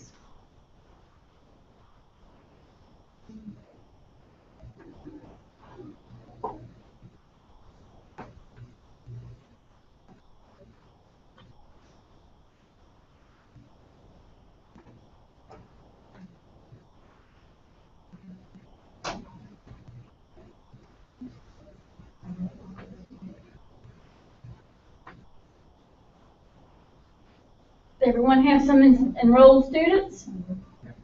Okay, if you click on your, there you go, it's loading. Okay, it's loading. Don't worry about it. All right, so up here, I'm going to use my button and I'm going to go back to my list of classes. So I want to show y'all some difference. There's several places that you're going to see student names. And depending on the location that you're looking at, that's going to determine what you're able to do. So here, I'm looking at, I have not created any students for brought demo 2. But here, if I click on individual students, I'm going to see my individual students right here. Individual students is going to be in blue, the top, and I can click on an individual student. So if I click on one of those students, I can assign an assignment just to one student. Let's say there's a student that is just really struggling, you may get a Spanish-speaking student that needs Spanish assignments. So their assignments in Spanish. So you could actually, from that view, where it says classes and individual students, you can choose a student and assign them curriculum right here. Whoever is in blue, whether it is a group name that we're going to do in just a minute, or an individual student, if you assign curriculum, whoever's in blue gets the curriculum.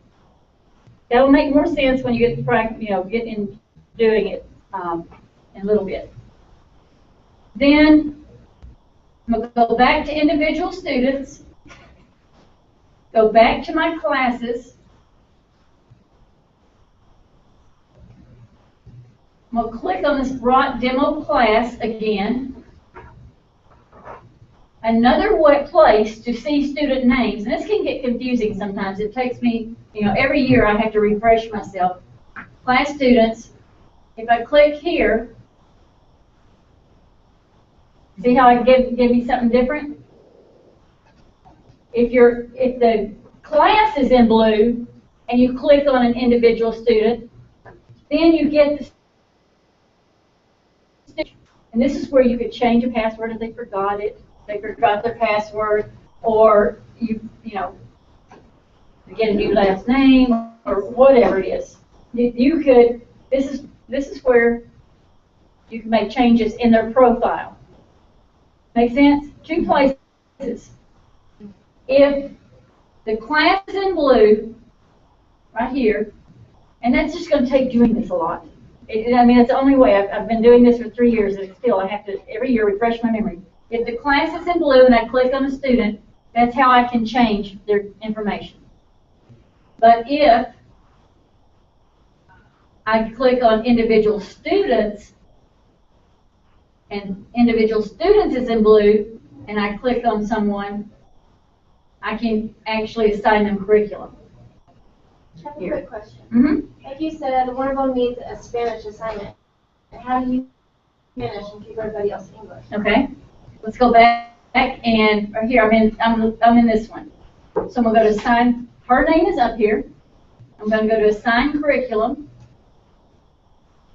and you just go find the Spanish version of the assignment, and when you click assign, whoever is in blue, which is her name, she gets it. Nobody else gets that assignment.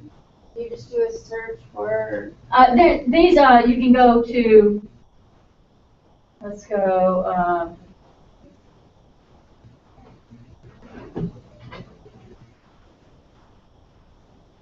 I'm in my curriculum. The library. Notice she's not changing, she's still here. And I'll go to easy text. And go here. See the language right here? Okay. Spanish. It's going to bring up everything in Spanish. Is there any other languages? That's all we have here. And then when you make that, let's say it's computer fundamentals, find one.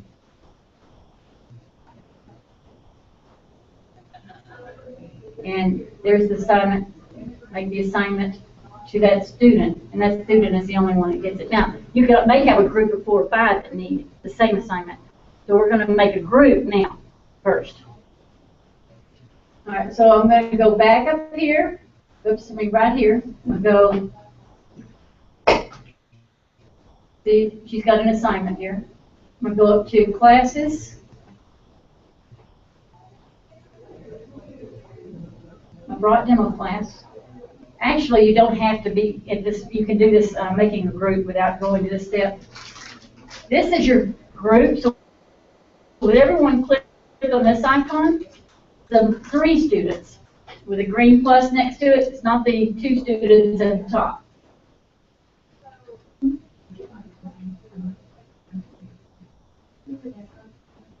Once you click that, you have to select the class that this group is a part of.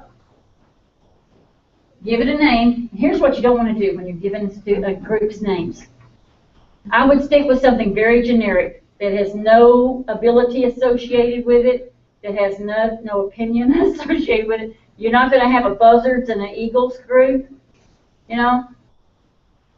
because whenever they get their group assignments and they log in like you did this morning, you only saw a list of assignments, class assignments.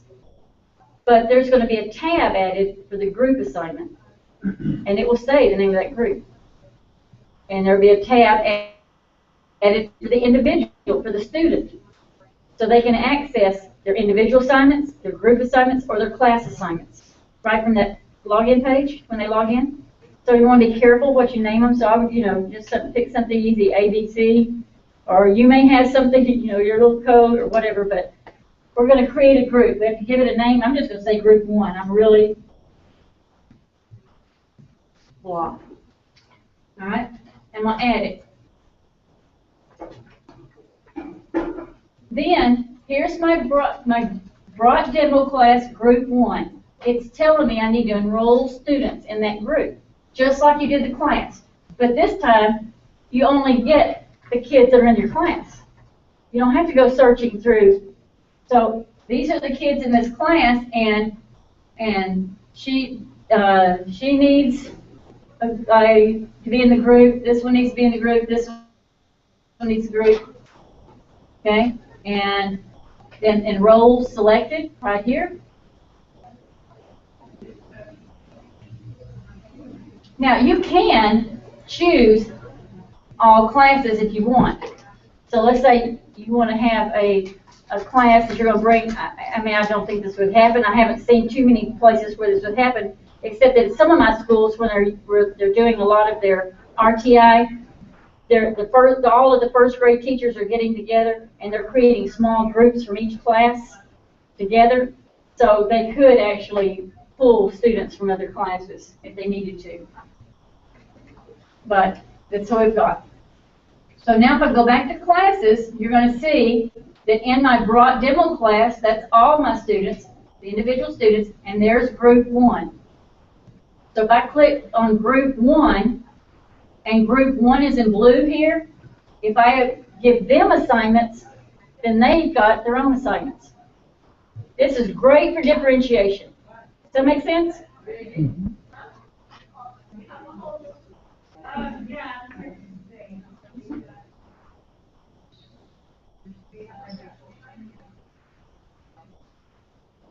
Before we go today, let's make sure that we at least take the students out of the classes. We don't want students logging in and seeing your demo class in their assignment list.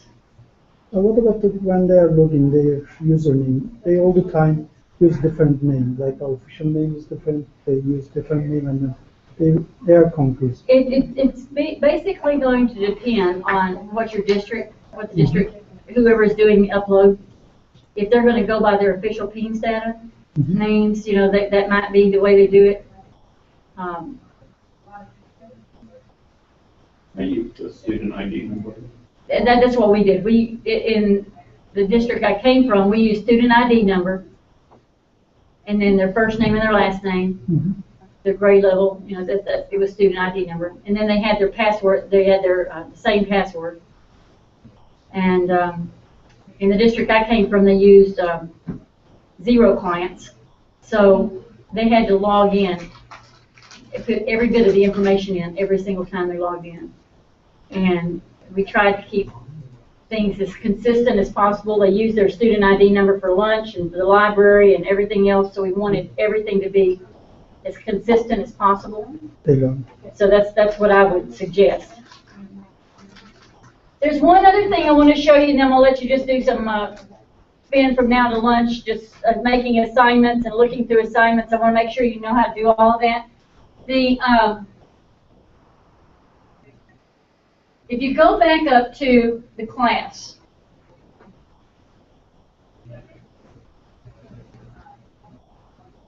anytime, this did not change, did it? If I want to see my grade book and I'm not seeing my grade book, I just click on the name again.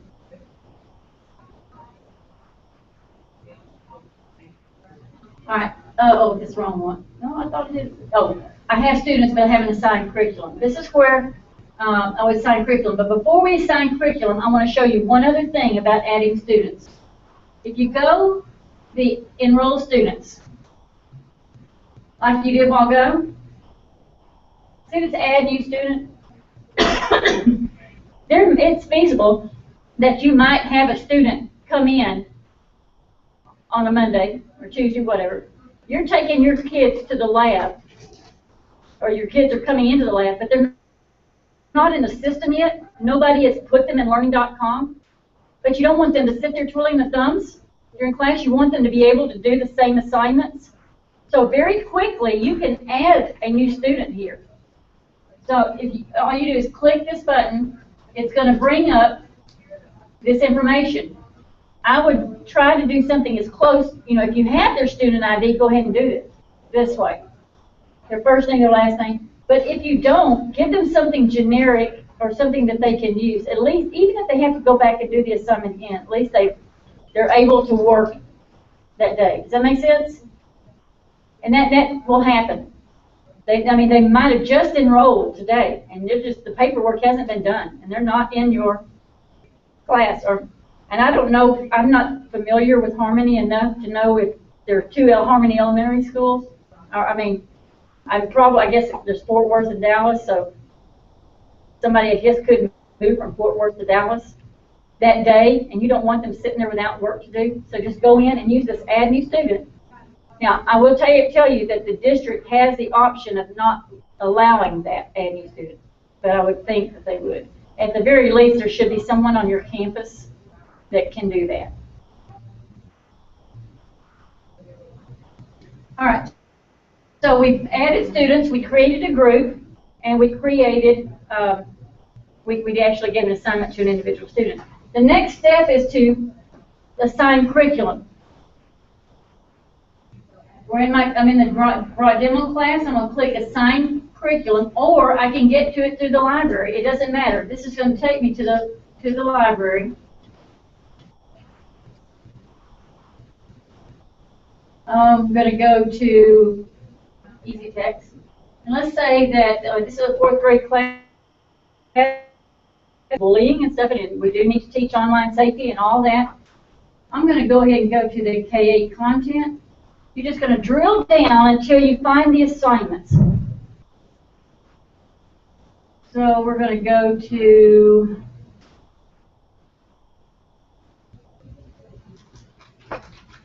I thought I could find it in here, but we'll go back one. It's actually in its own little category up here. So we're going to go to Easy Tech, Texas Edition, and then the online safety right here. 3 through 5 online safety. It's going to include things like the bullying, so we're going to go to online safety. And there's all the things they've got available for those grade levels. Be careful in using that assign unit button. And you assign that unit, every one of those items is going to go be assigned to that class. And then the only way to take them out will be to edit, which I'll show you in a minute.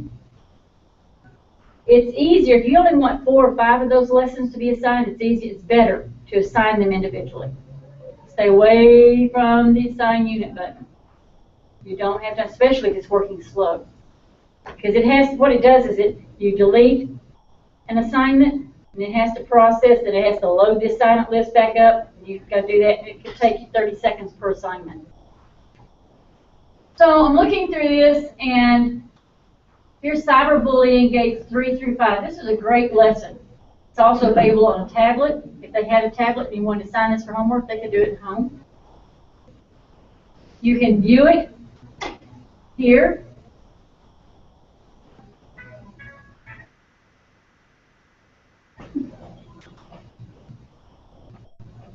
That may not be hooked up. How does your sound get through this? Do you have that here? Okay. Well, they can look at it. We don't need to go through it all together. But if I like that assignment, then I just come over here and I click the assign. If I have more than one class, see how I can assign it to both classes? And then, I'm sorry, and assign.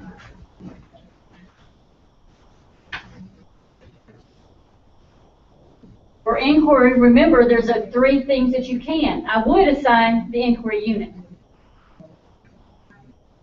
So let's take about, it's 11:10. Let's take about 30, 40 minutes. You'll just need to look at you at least know how many of you did this job last year. What you did, how to start the year off. If those of you didn't, find someone in here that's familiar with maybe the curriculum that you had. Be looking at curriculum that you might want to start the year off. I'd always start the year off with digital citizenship, online safety. I mean, those are just things that we really need to get our kids to doing.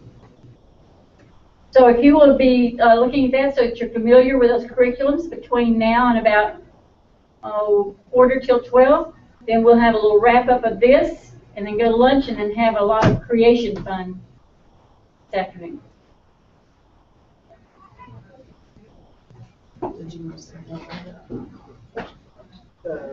Phase 7. Yeah, I did. Some of the not lessons, all the journals were I felt similar to journals and it was too hard. So But you did that. but yeah, the reason why I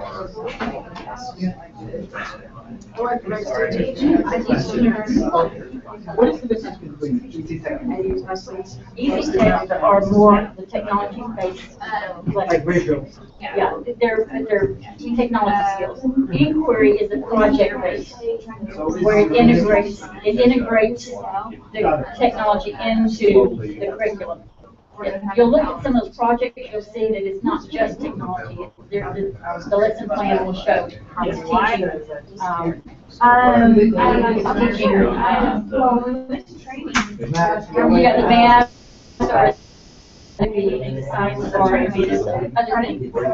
Oh, that was. Exactly. So that way. I'm not sure what I need to do.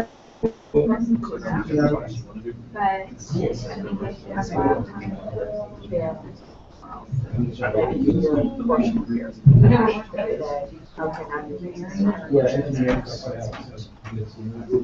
We have a short discussion. But no, the piece of calendar is. Well, there's nothing, there's nothing allowed. What is this? This one goes to 12 or no? They go. So they're gonna- Yeah, just this lap. Oh, so I would do the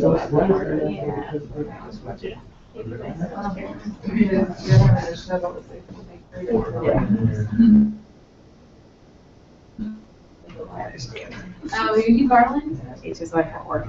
Or not as bad as Garland. I think Garland's like, Garland is here. yeah. Not only are we having another grade level, but we are. Yeah. Sorry.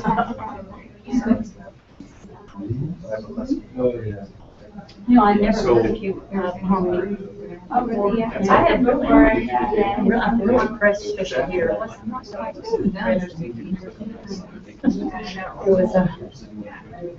That was, this is great.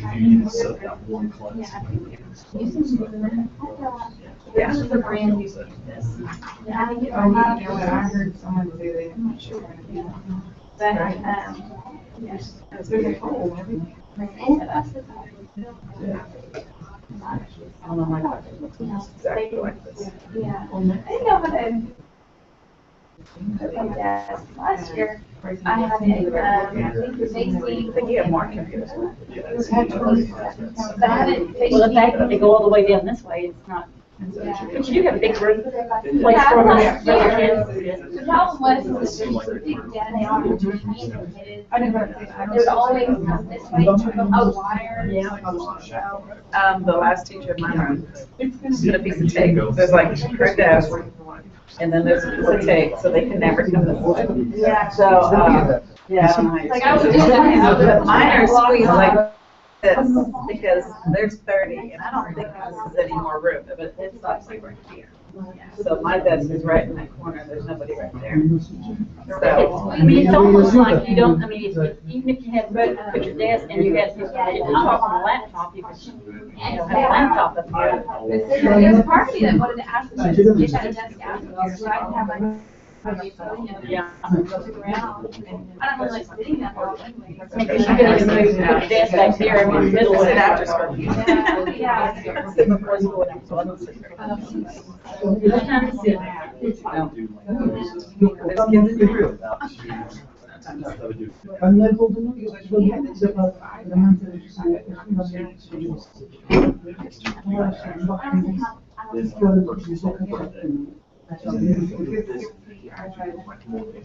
bir tek kafama tutuyorsun. Sen de gibi. Geçebiliyorum. Oradaki şeyi gördüm. Mesela o müziği So they already.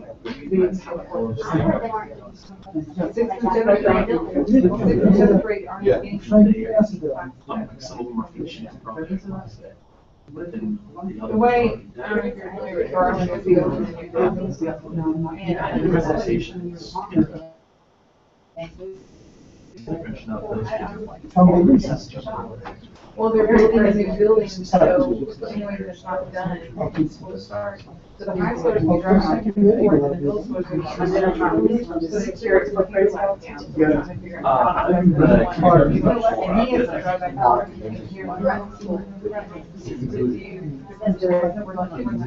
And what do you do for 6:30?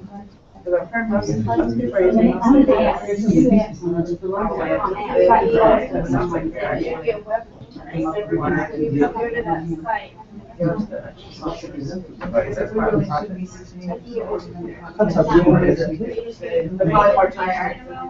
Ne düşüyorsun? Dönemlerin düşüyor.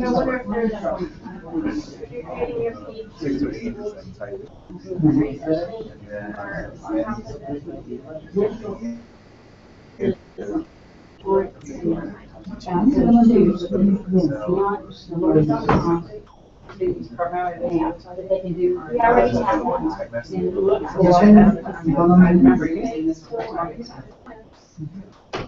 I come from another district, so I'm not familiar with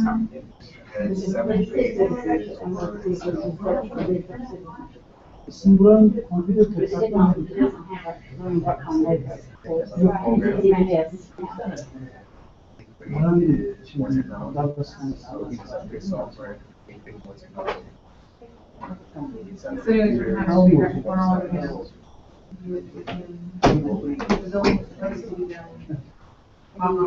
Yeah, it's called digital citizen. Oh, okay, so you just. şeyde mi? Ders.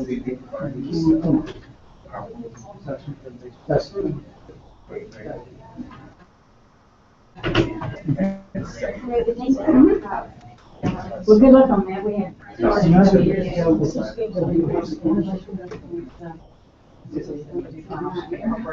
Well, yeah, it looks interesting.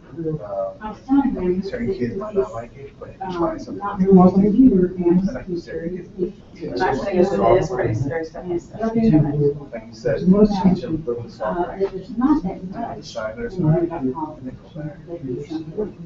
Was very different. Does have access. Especially at the beginning of the year, like I'll, especially when it's and then like fourth and fifth especially, like we'll do a little bit of this, and it just goes from like, okay, now we're gonna go to this section, we're gonna do that together, here's another extra 12 parts, and we'll do that together.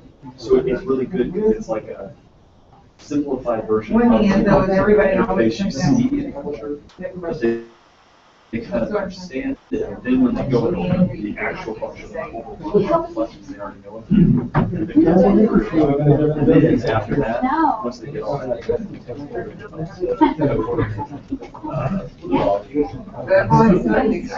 Presentations outside. That's not really like a. They're not the centerpiece. It's a little bit. This is all they're doing. Yeah, I mean, we're like. We discuss on before the lesson. We've been on discussions, okay. And then, because I definitely paid for one of the things that we had on. So, it's just a little bit. Yeah, but it's, she doesn't really have any stuff. It's there. I have a- So I understand we were able to do for so much, but it's kind of like, okay, I can follow this. Yeah. And you heard it now. Do you know if there's a place, like I saw the pre-test, is there somewhere you can create your own pre-test and? Are you guys doing the, W master? Yeah. Summer assessment, you know, so we use a high school.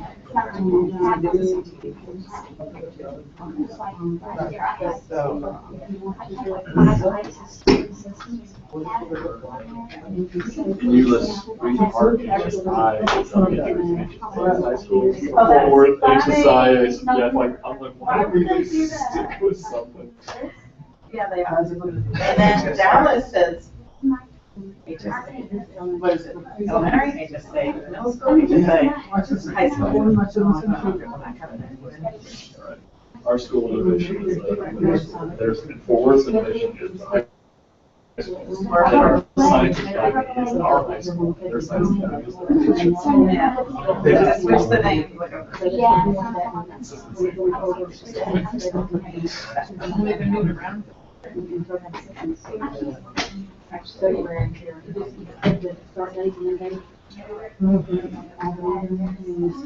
What training will you do today? I say, work here. What training will you do today? I don't know. Is it Mine. question? Hey, when it comes to my mission, sometimes let me tell you. Y'all even, like, coordinator each other.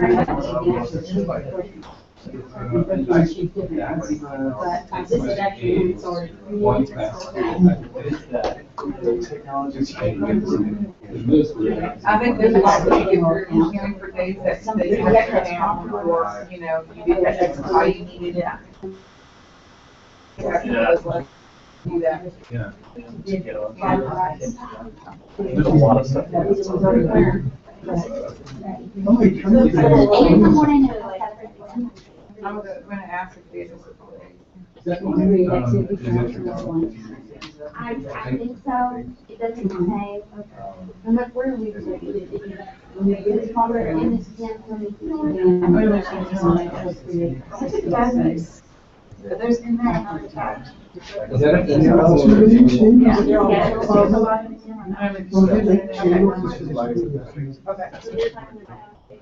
It has for all of them. She's in it for the whole school. She's a higher. That's the thing. That's probably better. This is olmadığı için I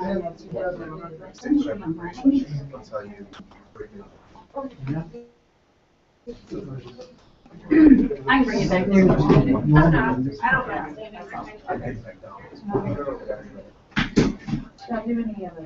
Bunu kullanıyorlar. Şeyi de sonra.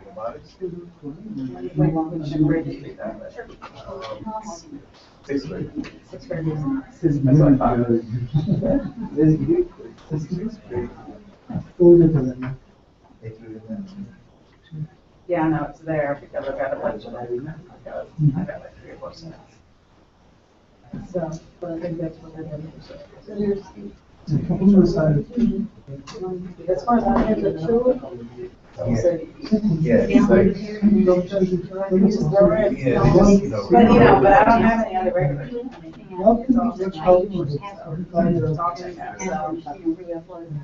What you Benim basically kadın what biraz it büyük is, oran. Yeah, and I'm like, okay. figure it out, spreadsheet, But you know, and we also, same thing, also format. But, well, we got a copy. Yeah. so it's a spreadsheet. you Budget for you. We upload it, when you upload it, you have an option. If y'all ever It share. says other students. I know there's always Tahmin ediyorum. allow access to them. Our other teachers do, and I don't feel enough to share. You know, we're kind of solo on our campus. Yeah, I mean, Bazen oh, I think. ezilmez. Okay. And then, you know, I just basically took this group and said, okay, split it up. We're on this problem. That doesn't mean, but. So, it may not work. Technology work. Yeah. Şeyden mi sonra?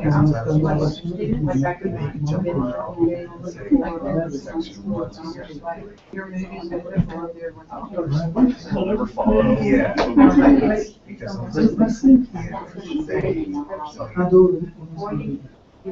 Şey olmaz. Oh, yeah.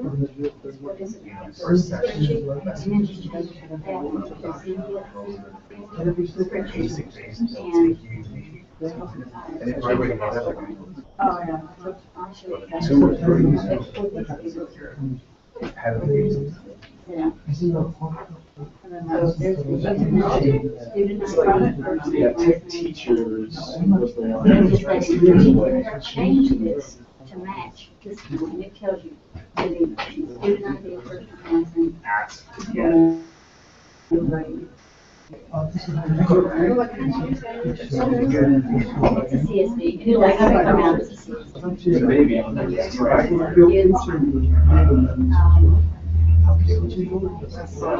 Technology teachers. It's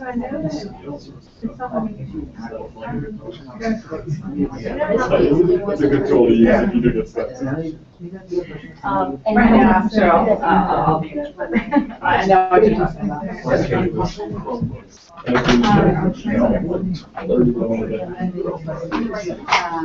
Yeah. Because y'all didn't worry about when we got them. I think they're changing them where they're doing classes for the younger persons. 8, and then 9.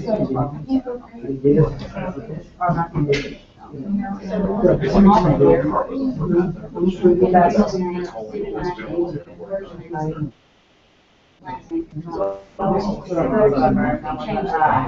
the match this information to this, and change the password, and upload it using the group.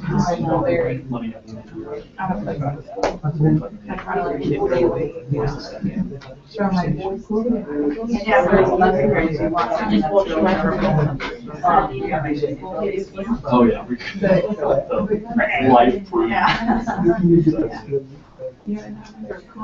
That's what all of our teachers set up.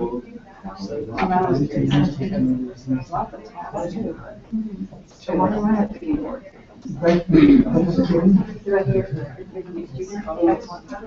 And then what would you like?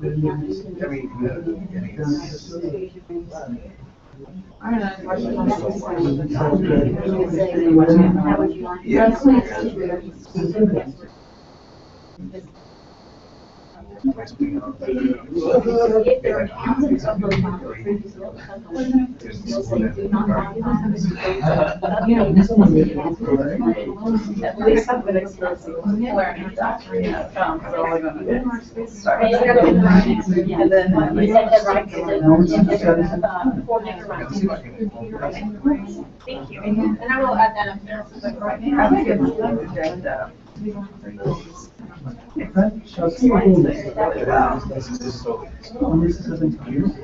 yeah. Oh,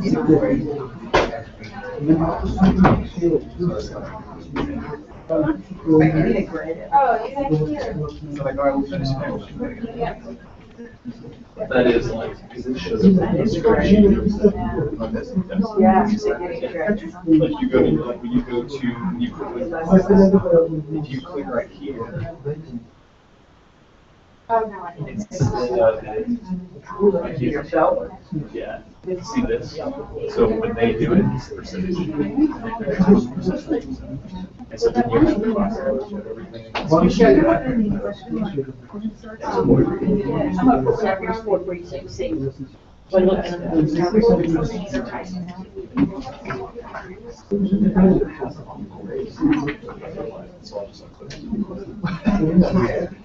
pieces of the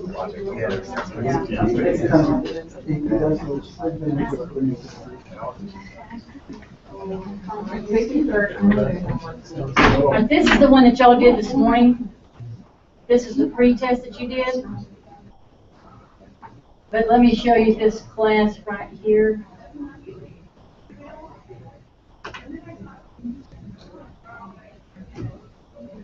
See how it shows you grades?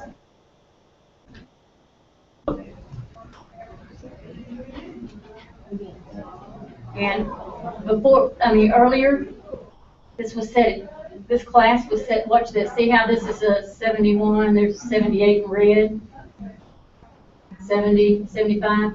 If I come up here for this class, and I change this to 70,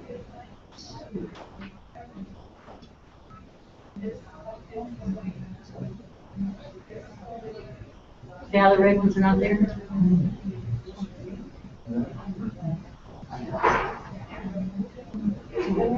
But you can actually click on these, and you can change it, like you can actually change the grade too. If you were looking at what they were doing and they really didn't know, you can change the grade.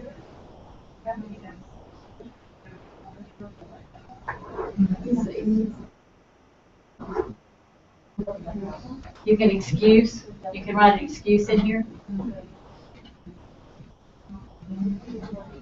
So she's excused from that.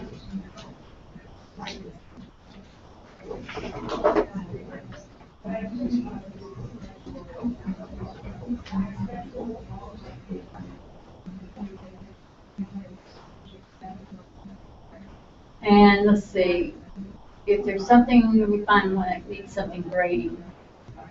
I think it's in.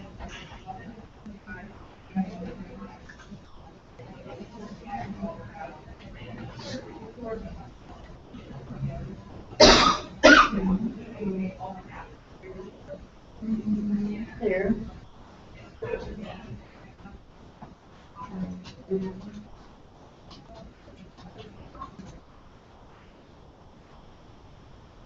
Well, I have one that has something to be graded. I'll put something in that has to be graded, so you see. It'll just say grade this, and then when you click on it and grade it, you can see what they did. Get a grade from it.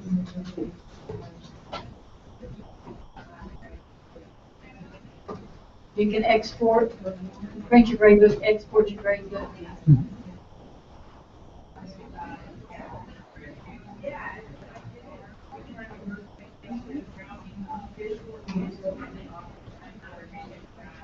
How are y'all doing on just looking through and making assignments? Is there anyone in here that needs a little extra work on creating classes? How about creating groups within a class? How about finding an individual student to give a differentiated assignment to, a different assignment? Feel comfortable doing that? Making an assignment to one student?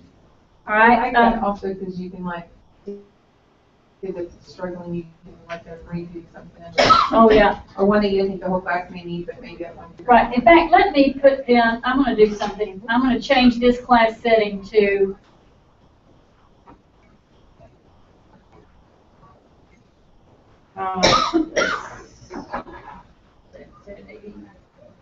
it's already at 80. If you click on one of these, this is their answers.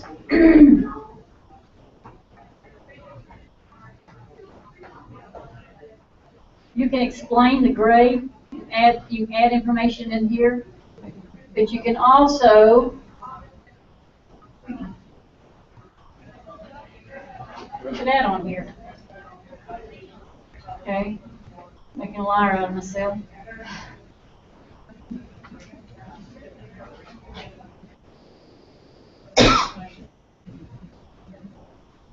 Oh, there it is, right there. It's in the blue. Couldn't see it. Reopen the journal. And if you click reopen, they have to go back. They'll get it and they can do it again. So if somebody just really had a bad day, didn't understand the instructions, or just chose to just not do the work, you can reopen the journal and they can redo it.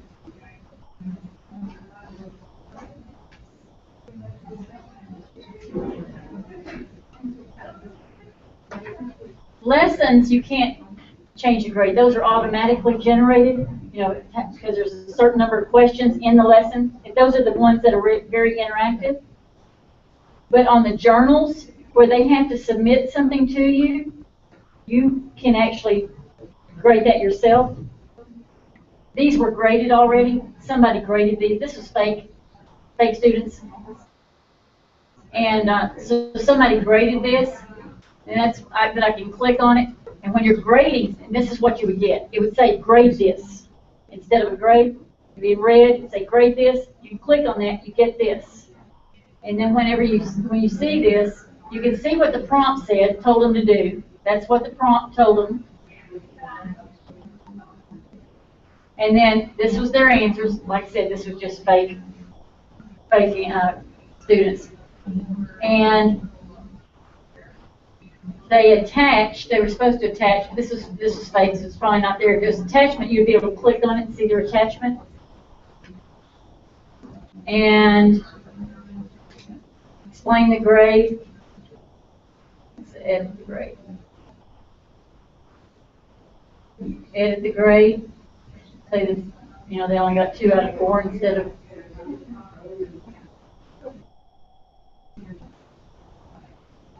close. There's the grade. Grade this. That's what that looks like. I didn't actually give it a grade.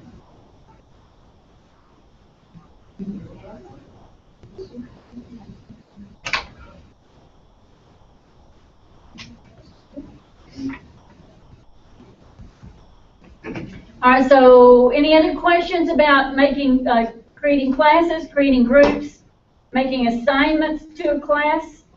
It did not take that long, so I'm going to go in. I have a question. What if we just assign the curriculum to a class? The what? The curriculum to a class. We assign a curriculum to a class. Would that make any difference between assigning an assignment or a curriculum? If you assign the entire curriculum, you're going to have every assignment that's in learning.com. So they would never get through it. ever. I mean, if you look in the library, and if you just look, I mean, and you can't just assign the entire curriculum. So you said particular. Right. The one that. Right. So at the very least, you would have to do it by category. So you would find like, you could go, I'm not in y'all, so that's why there's so many more things here to look at. But if I go down here to Easy Tech, right here, Easy Tech Teaks Edition, and then I went to by grade. And so let's say, what grade do you have? 6th, 7th, and 8th. So if we go to 6th grade and we view this,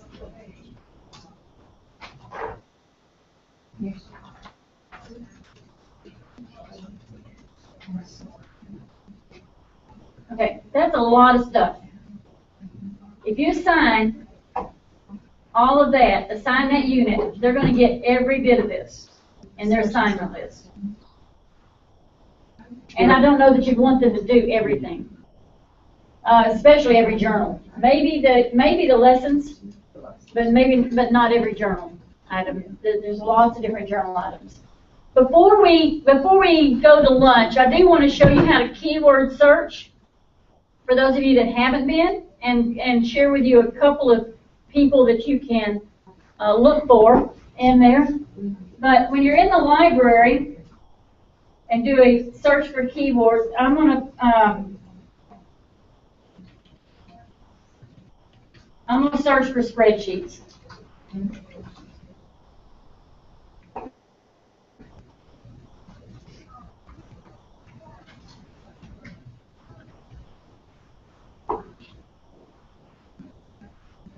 All right, so here are different things. Notice that these are created, there's one I created a couple or 3 years ago. These are created by other people. So my disclaimer is there's going to be some of them that are really, really good, and there's going to be a lot of them that really are not so good. And so you're going to have to find, we're in the process of trying to make sure that they're rated, but just because it doesn't have a rating up there has nothing to do with the quality. Right now, I mean, the ones that are 5-star, you can pretty much, my fastball reaction time hasn't been rated, but I will say right now, I think it's a pretty good list. It needs to be, we'll look at it, but it's, people wrote these. So just as the, you look at them, it's a journal item, which means there's some response necessary from the students. And if you view it, what this turned out, this was when I was in the computer lab before, I was still in the computer lab up until about 2004, and I had my 5th graders come in and go to this website. It's so much fun. They were doing spreadsheets. I wanted to teach them spreadsheets, but they needed some data. So I took them to this, have y'all ever heard of this fastball reaction time? This is a fun place to get decimal data. I mean, if you've got 5th graders or 6th graders, I'm going to recommend this lesson to you. Not just because it's mine, it's just because it's a lot of fun. But what they do, this is the journal, this is the prompt. So I told them that today they're going to play an online baseball game to see how fast they can click their mouse when the pitcher throws the ball. They're going to do it 10 times, and each time they swing, they're going to record their swing. It's in thousandths of a second on a spreadsheet. And then this is where they get their spreadsheet template. So they'll click on here, and it's right down here. So they're going to have their spreadsheet open while they're going through this lesson. There's the swings. They're going to come over here, and they're going to record their swings. All right, so I'm going to go back to the lesson. And it's going to tell them to put their name on it. It's going to give them all the instructions for what they need to do. Then it's going to tell them to click on this picture and play the game. So they're going to click, and you can't. I wish you could hear them. I wish you could hear this, but there's the sound. So So that was only 4/10 of a second. So I'm going to go back to my spreadsheet for the first swing, 4/10 of a second. You gonna enable editing? Oh, I haven't ever, I forget. I've used that so many times I don't expect that to be there.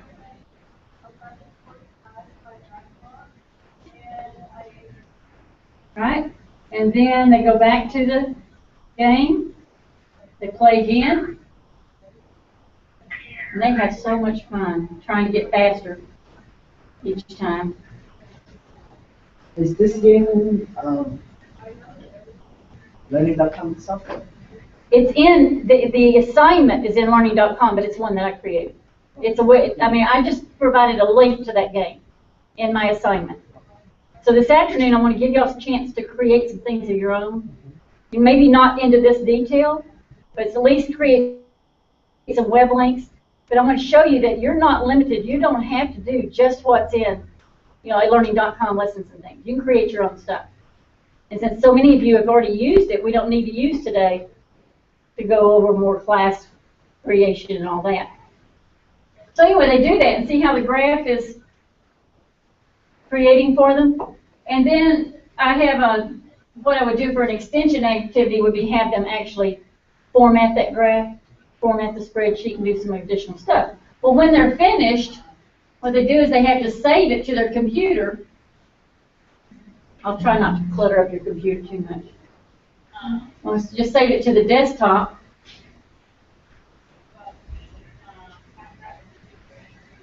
Now, because I'm logged in, I'm doing this as myself.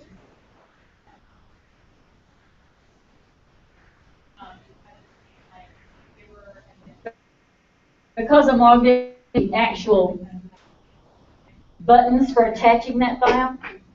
But when they're logged in, it's going to tell them to submit the work for grading. Click the attachments button. There's a toolbar right here when they're logged in. And it will tell them to, click the attachment button, find it, add it, and then when you get ready to grade it, you can see their spreadsheet. So you can grade that. So you can create your own things.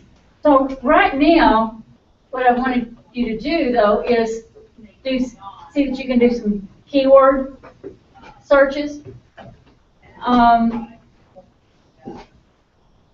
Kelly Irwin is in the company. She has created a lot of good stuff. Let me see if she comes up as Kelly. All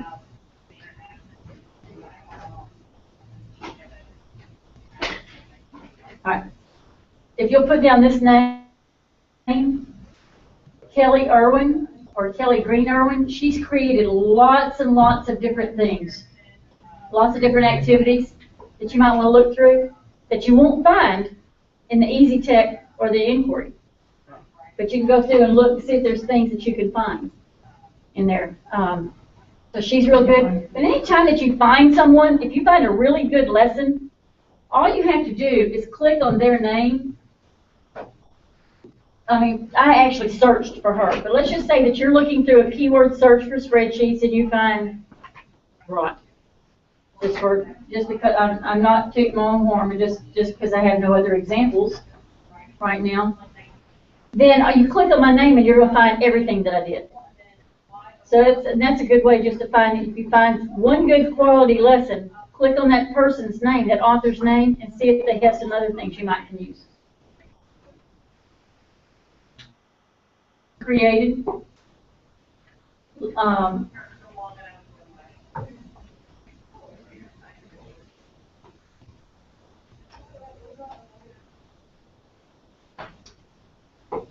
Let's see, what else do I want to show you before lunch, before it's time to go?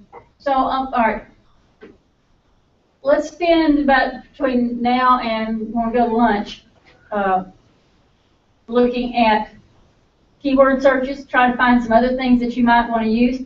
What you can do when you find something, let's just say that you want to use, but I'm going to show you a couple other things that you can do in here, because I want you to think over, because most of you have used this before, and you might be ready to go on and create your own things. I want to show you just some examples of things that you can do. And at lunch, I want you to be thinking, are there 2 or 3 websites that you would know that you're going to send your kids to? Is there something want to, are y'all familiar with Voki? Voki, oh, you really need to do a Voki for your kids, especially your kindergarten and your first grade. You can introduce yourself, you can talk to them. What Voki does is a little cartoon character talks to them. So if there's something that, kindergartners don't read at the beginning of the year necessarily, but you could have the Voki reading it to them. How do you spell Voki? V-O-K-I. So let me show you an example. Here, I'll show you.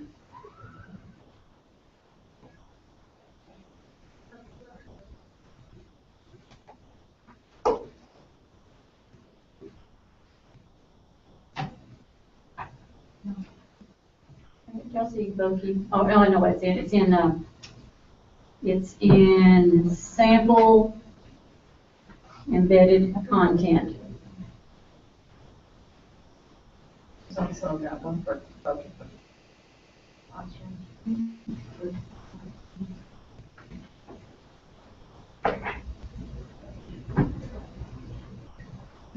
Okay. So one of the things, how many of y'all have done a lot of HTML or embedded HTML? So many things Flash objects have embed code. And if it has got embed code, you can put that embed code into an activity or a journal and make your own lessons up. So these are just a few samples. So PhotoPeach is a website that you could create, or you can even have the kids create. They could go and do it's like 24 slide photo slideshow on a topic, and then they can upload it. But this is embedded in here. So you can't hear it. This one? Oh.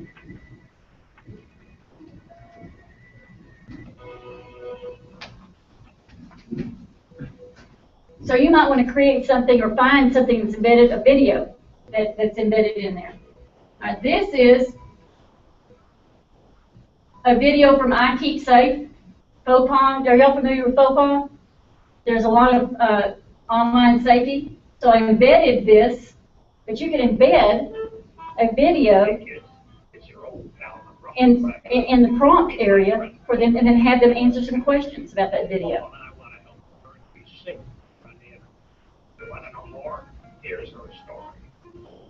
Now here's a Voki. You're going to have to listen close because I didn't talk very loud. It's very short. That's just my little avatar. They have animals in there that you choose. Create an account, and Literally, explain a concept on a flip chart and see how your students respond. that was flip charts, but imagine that you had a little something there for the kindergarten or first grade students to read, and you put a Voki there to read it to them. Or directions, make Voki directions for how to do things. They can listen to it, and they don't have to read it. And then Animoto, are y'all familiar with Animoto? Your Animoto, especially your 6th, 7th, and 8th graders, 5th graders, 6th graders, you can actually have teacher accounts in Animoto because you are teachers. You can have your kids do Animoto videos. This is an example of a book trailer for The Giver, which the movie's coming out soon. And it can be embedded. You just go to the site, grab the embed code.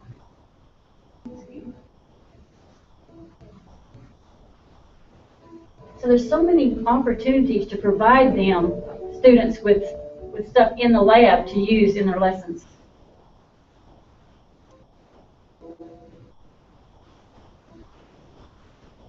Vimeo has embed code that you can put. Quizlets. And there's that Voki again. Okay, so Voki, you might want to check out Voki. It's very easy to set up an account, very easy to create one. You can speak into it. That was my voice. You can speak into it, record it, or you can have you can type it. But you can have kids do their own Vokis too.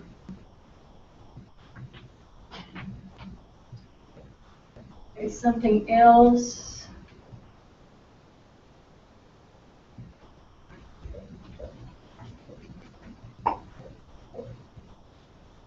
So this afternoon, I would like for you to create something. It doesn't have to be anything big. It could be a web link, or it could be, you could find a web link and include that web link as part of a journal assignment like this one. This is called Write a Goofy Story. I found this. I'm going to do Write a Goofy Story 1.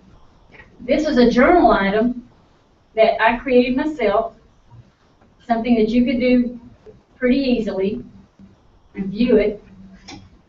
What the kids, all I do is I tell the kids they're going to write a goofy story today. Click on the link below and follow the directions for filling in the blanks carefully. Your story will be created from what you enter. When you're finished, you will highlight all the words in your story and paste them in the response section, which is down below.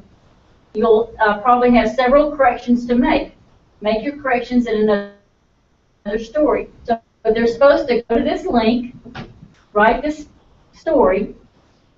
When they finish with a story, they come down and it creates it. They highlight it, copy it, they come back to learning.com. Keep losing my.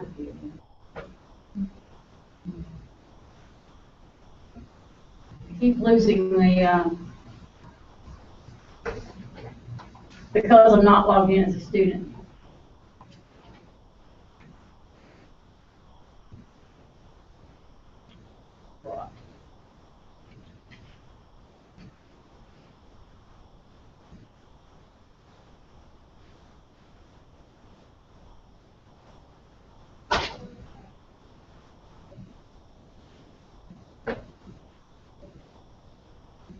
Remember, they see more. They come down and they paste it in here, and then they're going to change this, make edit. They're going to edit their story in a different color. So they're using word processing skills. They're using copy and paste. They're accessing 2 different websites at the same time. There's a lot of technology skills that are going in there. So you can create your own things.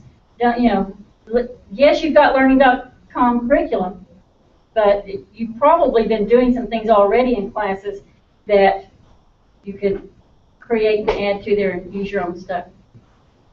So over lunch, be thinking about something that you'd like to create. It could be just a web link to a favorite website that you want them to go to. It could be an activity that has several web links on it, URLs. It could be as extensive as creating a journal item. Okay? So, is there going to be something like you show us a video that watch it and answer questions? It's up to you if you want to go into that much detail. I just want you, and I'm going to show you where to find the instructions for creating these in case you want to do it later. Because a lot of times you just want to see them. I mean, once you see a few, you'll say, "Oh, I like that idea, but I think I could do better." So we're going to look at them and look at the details for what you need to do, and it won't be too hard to create one. Okay? Well, I think we need to get ready to go to lunch. It'll be at least 12 before we go out, right?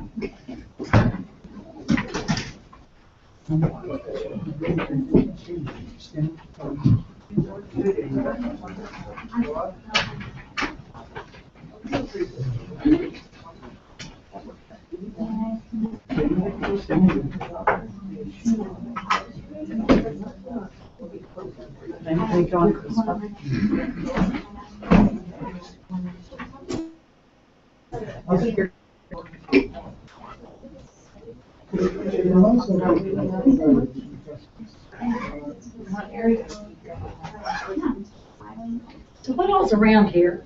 What kind of restaurants do they have around here? Well, fast food. A lot of fast food? So where's the What best one? I don't want to get anywhere in this room. I don't want to have to try to find my way back. do you want? It doesn't matter. If it's, Right down on the corner, there's a cabana. We have further, I've not lived over here for a bit. but I can stay on this side of the freeway. You can stay on this side of the freeway and head Kredi down. şey verecekler adam.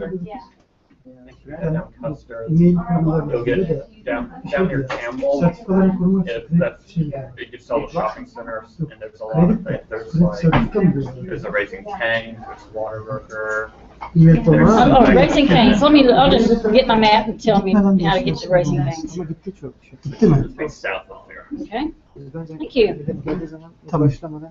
So you say you'd be back by 1? Mm-hmm. All right, thank you Ama so ne much. yapıyorsunuz yani bu listeyi biraz şey. Şöyle altına yazsınlar olması. Neresi uygun? I think the certificate will be assigned for everyone. They're supposed to put their email address on it in the paper.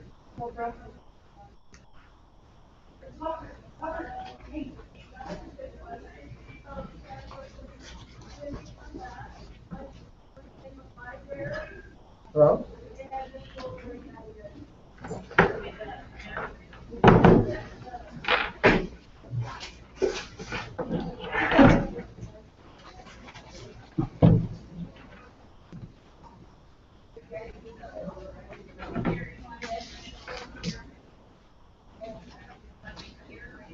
Starting route 2, Raising Cane's Chicken Fingers. Proceed to the route.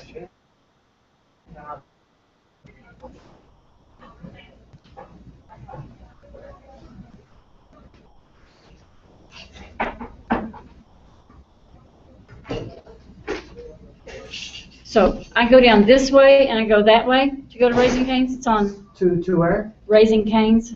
Raising Kings, I'm not sure what it All right, is. I'm gonna go back and see what So- streets on. I can, if you have it on the Let's see. map, I can show it. I gotta stop this because We're just living like this. it's on Hoyt. On Coit, Uh-huh. so which way Coit? To the north or south? I think it's just south. It's on the same side of Close the to where? freeway as University of Texas. There. No, it's big, I mean, we can, okay, if you zoom in it, Is that where we're at right there? yeah, we were right there. What was that? And it's down here. Target store, or Target.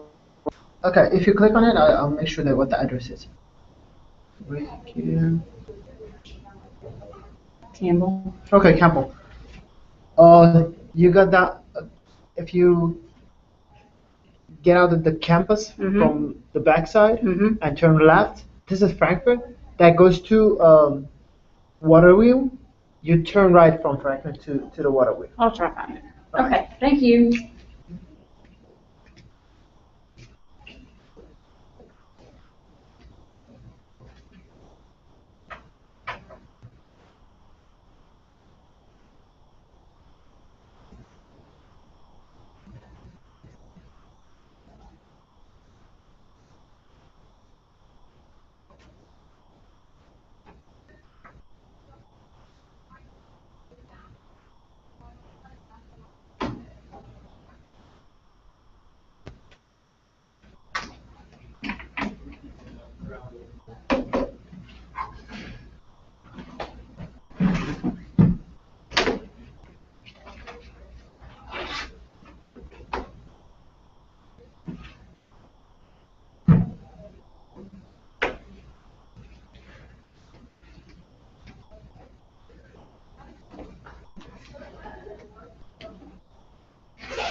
So each takes three.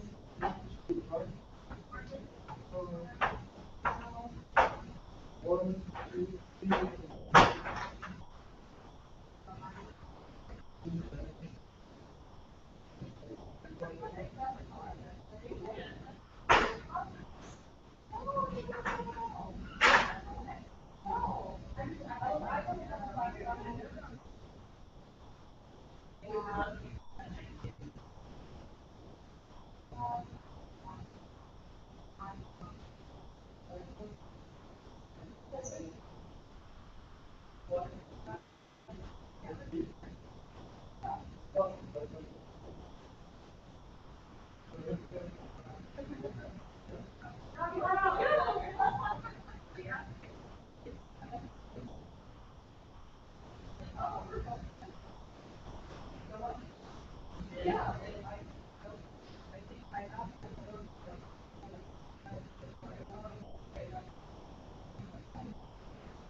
three.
Welcome to the tutorial on creating your own curriculum items within the Learning.com platform.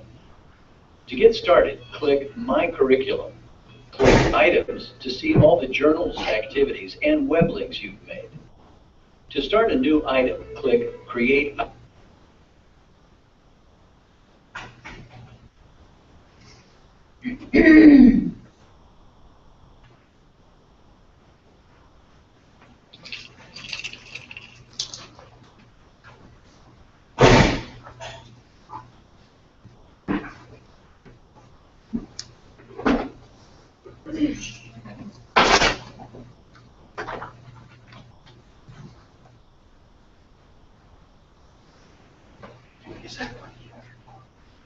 Hmm? Is it? Not yet.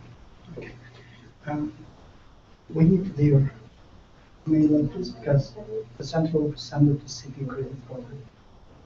They need to sign in this afternoon? Yeah. They need the email address. Okay. Okay.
Connect the dots to make a picture.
Okay, I guess we're gonna get started. That clock's a little,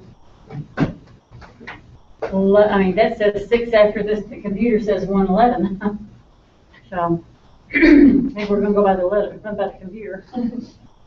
Not everyone's here.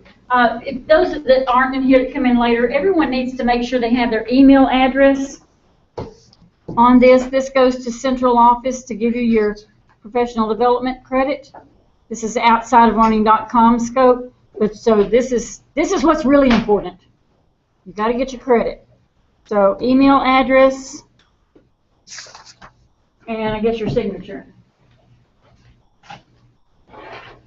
And then for those that come in late, if it's your neighbor coming in late, would you have to make sure they know to do that?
We have a student in school that I swear he could be his father, but I know his father's under your mom, but he looks just like you.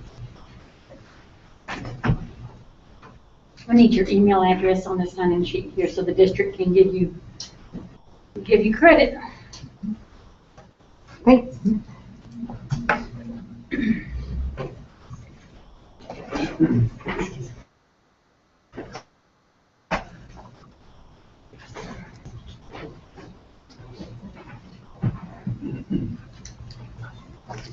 Here you go.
Okay, we'll go ahead and get started. I think we're just missing one or two.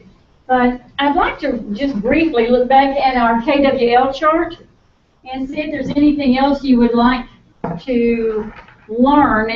That is padlet.com/slbrot/KWL. If there's anything, I think there were a couple of questions throughout the morning that you might want to add to that so that I can make sure that I address them. So that's padlet.com/slbrot/KWL. If there's any questions, more questions. I have two questions not on there. This is very amazing, very overwhelming at the same time. So like, will we be able to use you as a resource like the rest of the year or like email? Okay. Not taking liberties, but just, No. It's like opening a fire hydrant. Oh, it is, absolutely, Water. absolutely it is. No, that's, that would be fine. Okay, thank you.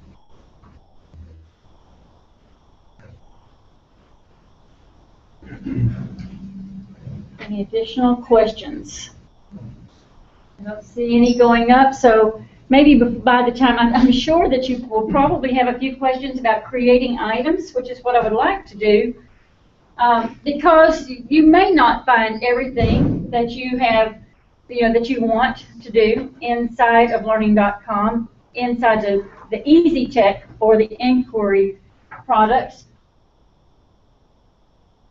There are lessons already out there. So as you're wanting to, anytime that you say, I think I want to teach this, if you'll just go to learning.com, put in a few keywords and see what's out there. And I know there's duplicates of duplicates out there. For instance, I pulled up, just a second ago, I pulled up, I actually pulled up keyboarding first, and there were just lots and lots of keyboarding things that people had, put on there. Maybe some keyboarding websites. Learning.com does have keyboarding, and we will talk about that before the day's over. But right now, I would like to give those of you a chance that want to learn how to create some own items, at least introduce you to that possibility and show you the help files so that you can begin working on that. I know you don't have a lot of spare time right now at the beginning of the year, but it really doesn't take time, especially for web links. So, but I did go ahead and pull up ABC. Are you familiar with the website ABC? Great, fantastic website, all kinds of skills. And so I figured that if I put that in a keyword search, a lot of stuff would come up, and it did. So if ABC is a website that you like to take kids to anyway, then do a keyword search for it, and look, there's ABC typing games. There's a paint and go mouse practice, which is that's an activity. It probably has a link to it I haven't looked at it. I'm not going to take time to look at it right now, but I need to bring this down some so y'all can see everything. But if you look at the keyboarding zoo, so I'm assuming this is click on it. I click here to look at the details, but a web link really doesn't have a lot of details. So there's a keyboarding zoo in ABC. So since it's already made, you could just assign that to kids.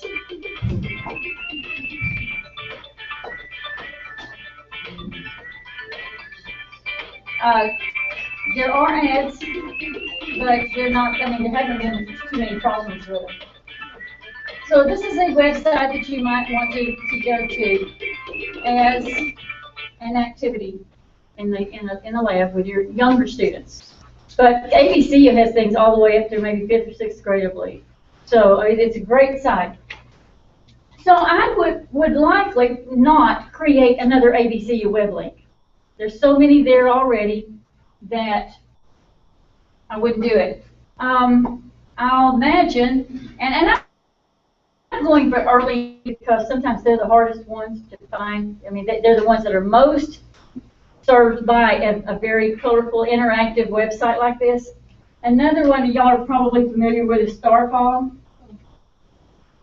Starfall has lots and lots of activities already created. These people probably created this. Kimberly Thomas seems to be one that's been using this a lot, creating a lot of web links.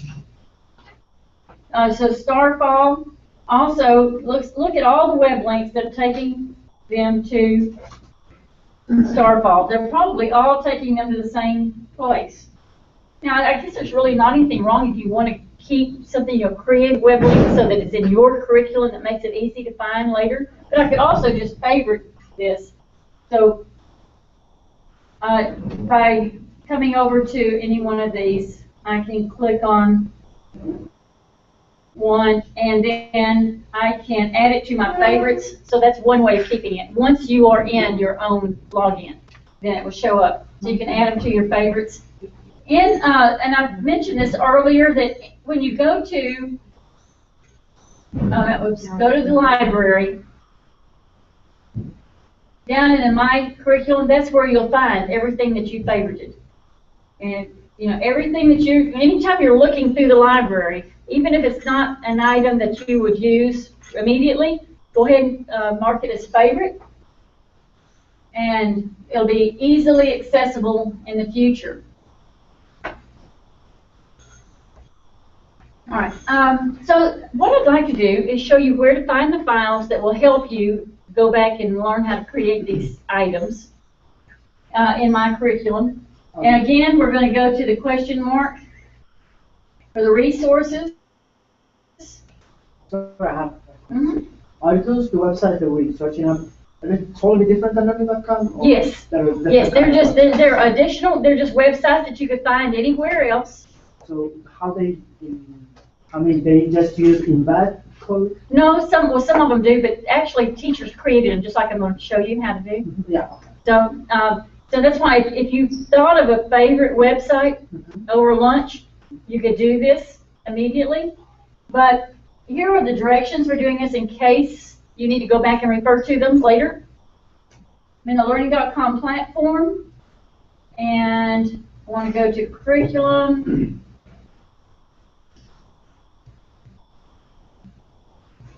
Right here. Not publishing. Like, where am I at? Oh, right here. Under creating and assigning student content, this is a really easy curriculum video. It tells you exactly what I'm fixing to show you. 2 minutes. And then this video will tell you how to create web links. Here's the document for creating web links. Here's a document that will tell you how to create a teacher unit. Now, a teacher unit is just something that you do. So let's say that you are going to be doing keyboarding. It's a keyboarding unit that you're going to do with grade 3.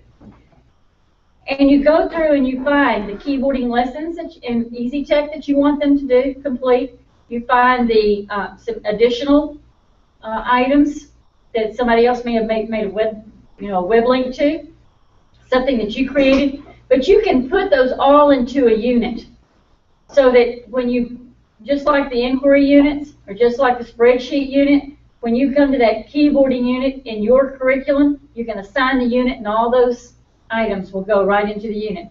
The unit is that someone else could access.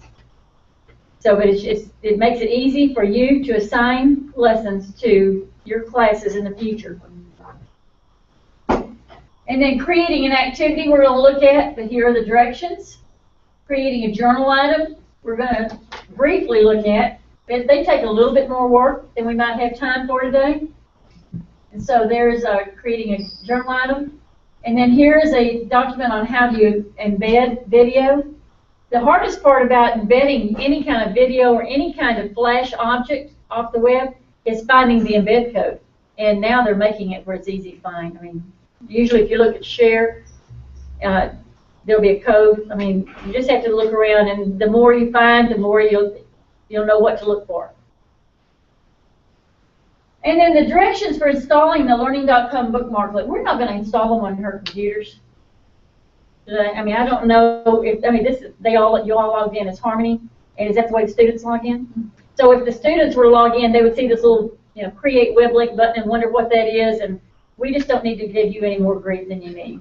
Okay, so we're not going to install it, but on your own computer, you will want to install this little, it's called Bookmarklet. It's just a little tool that installs on your favorites bar or your bookmark bar, and when you find a website that you want to create a web link to, you just click it and it does almost the entire process for you right there. So it's something, these are the instructions, but all of this, just remember, the question mark on the first page, learning.com page, under creating and assigning student content, you'll find all of these instructions that we're going over. Okay, I'm going to close out of that. To create, over on the page, on your start page, there's a select one, you got your classes, you've got My Curriculum.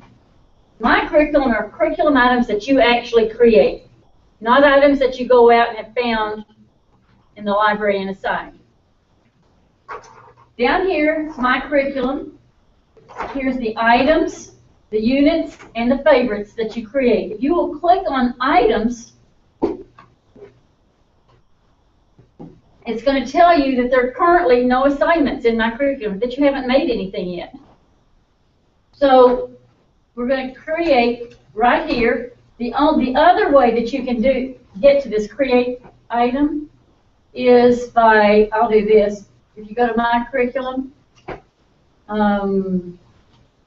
right here, this create item is going to get you the same place. So either create item here or create item, asking you what kind of item do you want to create. Well, the first thing we want to create is the easiest, and that is a web link. Web link is just like when you did the Padlet today, early this morning, when you clicked on that assignment for that Padlet, that was a web link. It took you straight to the website. So we would come down, if everyone will go down and click on web link, but we're not going to go next yet. I want to show you. Here are the instructions down here also for installing this little bookmarklet. It looks like this. You have to have your bookmarks bar or your favorites bar showing, and it just creates a little button that says create web link. So that when you're out on the internet somewhere and you come across a website you would like to assign to your students, rather than copying and pasting or creating a shortcut on a server, all you have to do is that, and then it's going to be in your curriculum, and then you can assign it to your students very easily. So, but there's instructions. We're not going to do it. We're going to go the long way around to do it. It's just that whenever you use a little bookmarklet, it does the majority of what we're fixing to do for you.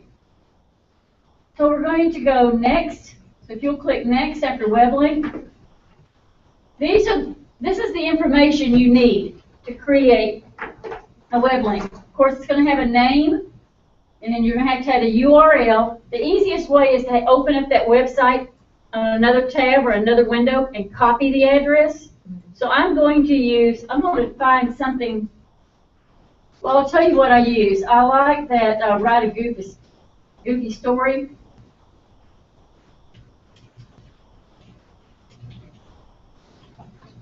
Let's see if it comes up. Write a goofy story. No, I'm not sure that's one. We'll see. Okay. So this is an example of a website I might want to provide for my kids. I put it into an activity, but they may just enjoy this a lot. And while they're doing parts of speech and everything in their English classes, you could support that by letting them do this in the computer lab. So I've got it on the website. This is Write a Goofy Story 1. I'm going to copy that URL. Just copy it. And then I can exit out. I'm going to paste that URL in right there. And this is Write a Goofy Story 1. You have to give it a description. Let's see, students will create stories by entering requested data, something like that. If you want to share this content, if you don't share it, no one else is going to find it. If they search, they're not going to find it. You would have to, it's going to be in your curriculum items, and only you would have access to it. So if you find this really neat site that you only want the kids to use in computer lab, and you don't want them use, anyone else finding it or anything, then you could actually just not share this. Or you have the option of sharing, so you just uncheck to share this content. Or you would have the choice of sharing it with all of learning.com, so that when anybody does a keyword search, and that's what happens a lot of times, people create those web links and they share them out to the entire. Or you can choose to only share it with your district, so that only your district is going to find that web link.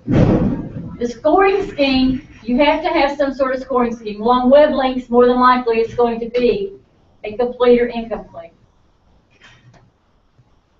About how much time do you think they'll spend on it? You know, kids get through things so fast nowadays, but I'm going to say 10 minutes on this. And I'm going to say this is for would be appropriate for maybe 3rd through, and you can change it, 3rd through 6th grade. Then you can put in some keywords. Now, it is not necessary. The only things that are absolutely necessary are the ones with asterisks. But it helps. And I will admit, I've been fairly lax in not providing some of this information, and I need to go back and look through all of those items I've created and add more information now that I have time.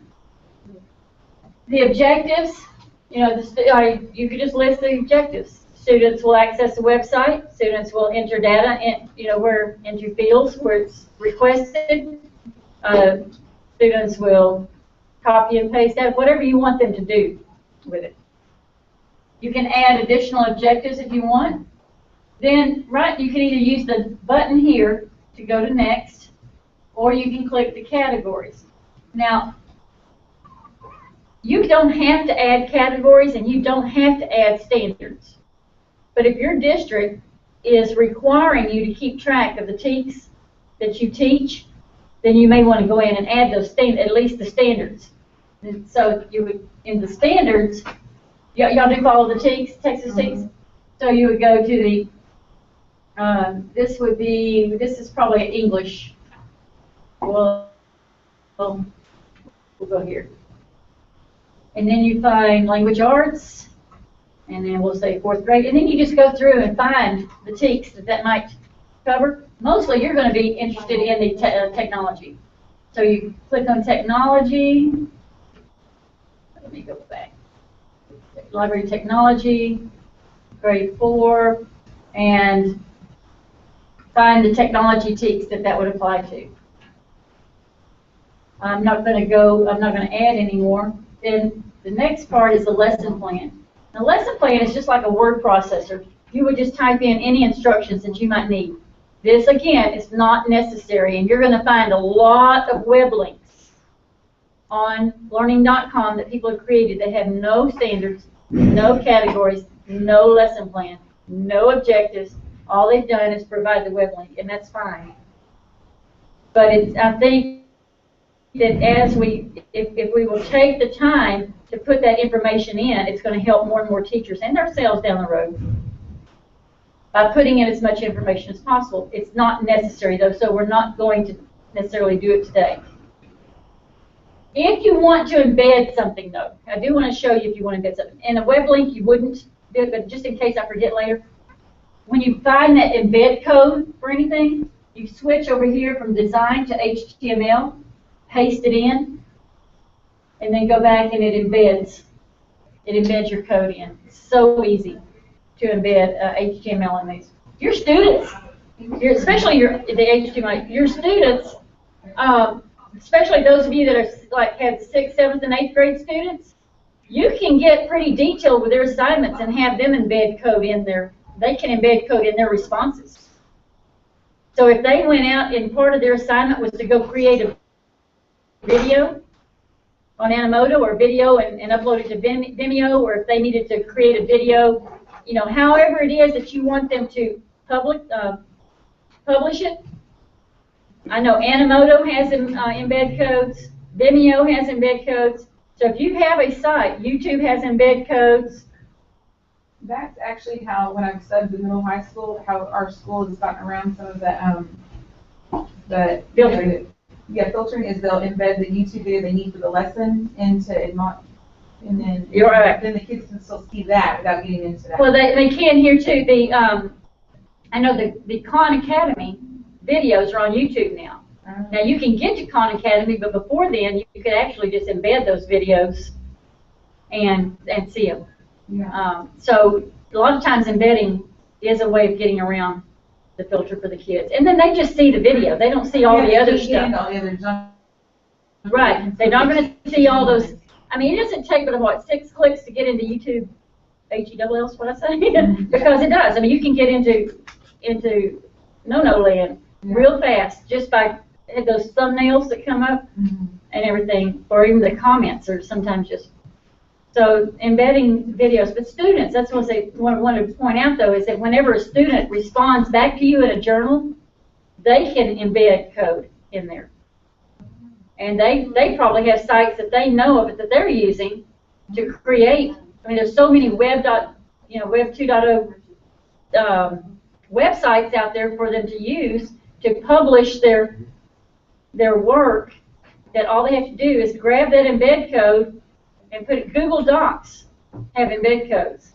You actually in Google Docs, you actually have to click the publish button for that document, but it will give you an embed code.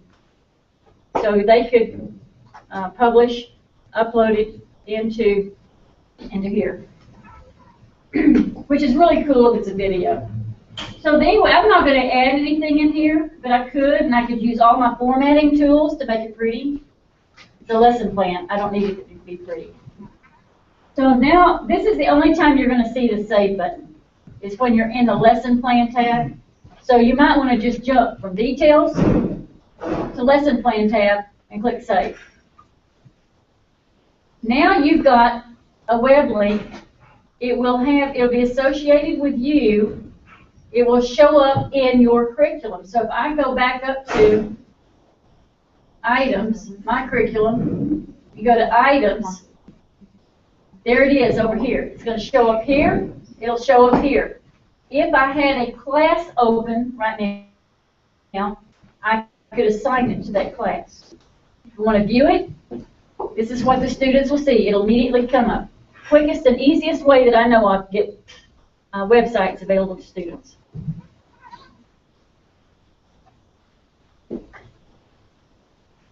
Anybody have any questions about WebLink? All right, I want you to take it shouldn't take you more than 6 minutes to find a website and create a web link to it. And you don't have to share it if you don't want to. But I'd like to see a web link in your My Curriculum.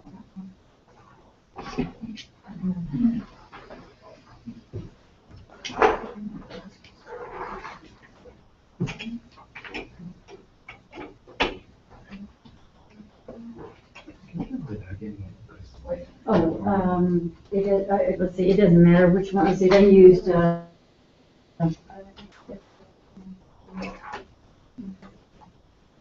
don't know, probably maybe 96 or something. You can be logged into more than one computer with the same login. So if you see something going on, I didn't do 119. Everybody's using 119. Teacher 119. Sure. Or you would do 97. Oh, yeah, 97. Yeah, teacher 97. And then it's 8 Harmony School. What is it? H. What is your H?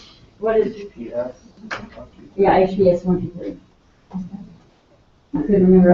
I was trying to do like HSC earlier.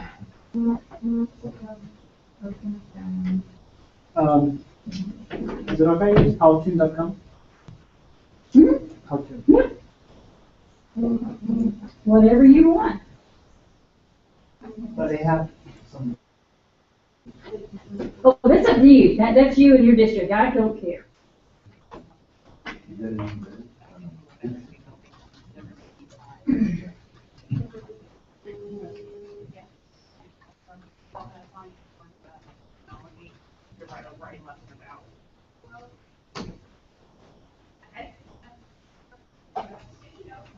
I've been taking pictures of or concentrated on one, and I haven't seen it. I stayed home and I don't know how long. But several years ago, I came on this one. I can't believe the capital that big was in the country.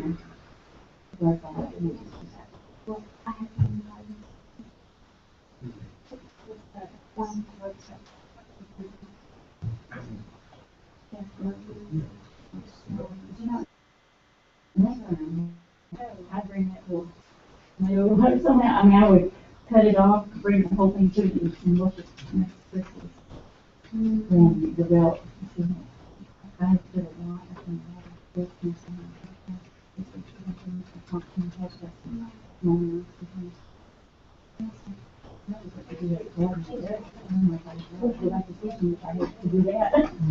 has a greenhouse and everything.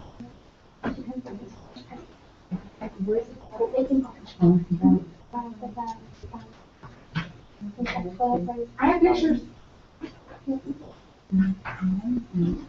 My boys love me drawing, and I have it. But,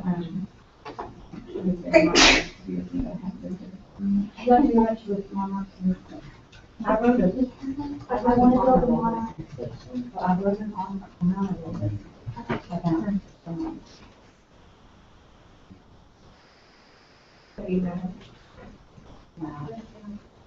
Look, you search for honor, and I got one that's called, Better Place for Butterflies. It's 4 parts. They do research, and then they create a spreadsheet of plants that they think. It's all in there, for the part. The last part is writing a Word document or a presentation. Ask them to find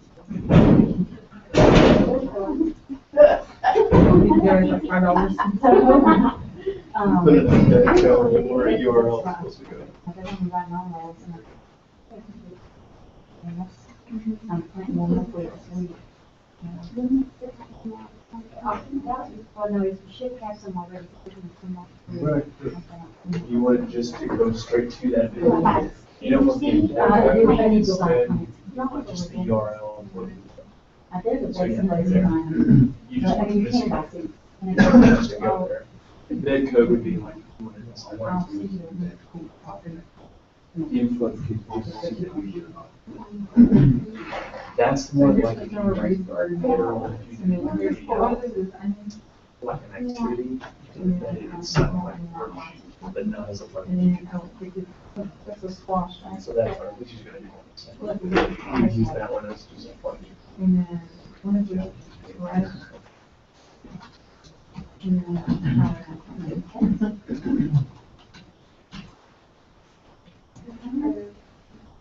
I want to have a launcher this year. Well, that's, I really kind of, I sort of increasing my heart on and get some good every time. Or I can run for one. It's just that it's just successful. And so I quickly close them. And then we just hear and birds get on or they'll walk off to and came back. And one place, one was in the process of doing this, I washed him, and then 3 other and then now, and get us I brought 2 in, I was on in, my husband's. And they would always emerge, and we have to pleasure. So, yeah. So now I'm going to build a, it's going to be about 4 so we want to do a 3-year one. We brought a butterfly lesson. So I have, 2 charts with cards and then I have a, then I'll walk in, and now I'm going to look at it. So then I can see them.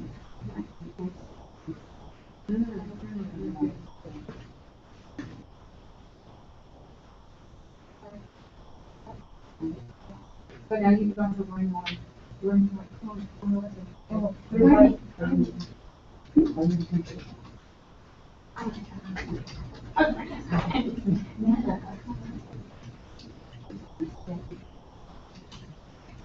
I used to the area that you said, when I was.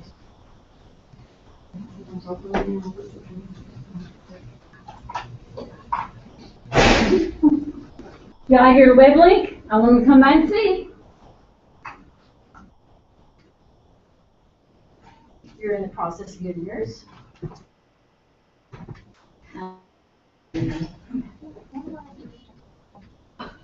Cool. All right. Yours. You probably want to say, go to lesson plan. Are you in a web link, or it looks like maybe you're in an activity instead of web link? So go to create curriculum. I need to put right here from create curriculum, put in the web link. And next. And then if you copied your URL already, you can just paste it in there again. It's still in your clipboard. Oh, I want to see that one. I was trying to do this. And I didn't. Which one? This one here? Go to it and, yes, that's the link we'll go to. Copy it.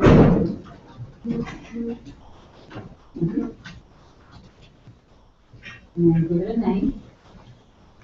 Now, because it's YouTube, just know that if y'all are locked down, if you check it with a student login.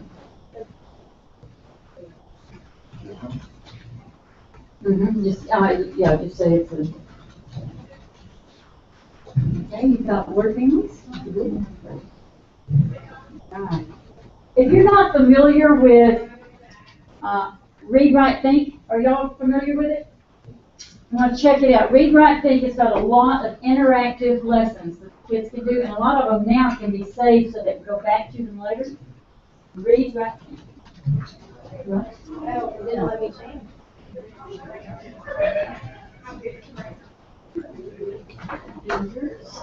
Give your web link. She'll do yours. Get yours. Typing club.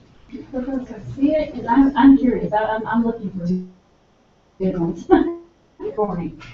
Oh, okay. It shows. It's what I use for their keyboard. Oh, okay. I found the. So is it like not available here? I'm not sure here. It works at our campus. Oh, okay. I may have checked that website. Yeah. Cool. You have a web link? You can click view. All right. Good. And you're in the process of creating yours, and you're doing a good thing there, looking for your standards. Trying to. It's hard. And then when I was writing some lessons for them, you're not looking for.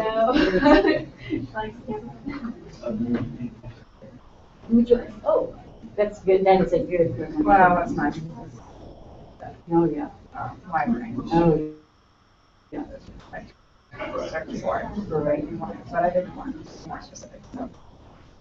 I'll tell you, there's another one, Quizlet. If you're not familiar with Quizlet, mostly the content teachers might be familiar with it, but you can create your own little quizzes and embed them in learning.com.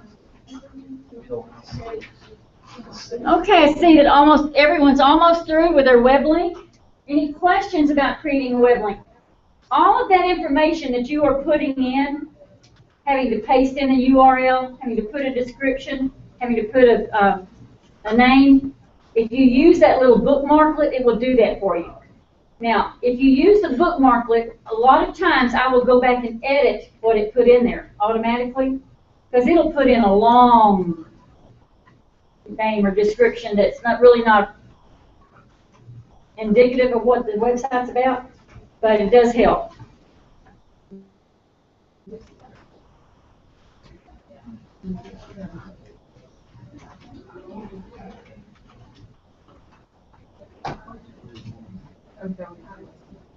This website, Read, Write, Think, has a cube maker.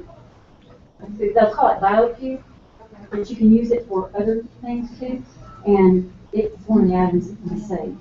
It saves it as a Read, Write, Think extension, and then they go back and open it up and continue on it. Because my complaint with them about 6 or 8 years ago was that it couldn't save, so it was things that kids had to do. Right, and think when you'll go in here and look at their resources, their interactives. Yeah, their interactives is where, and then it's in here, it's the cube maker. These are all cubes I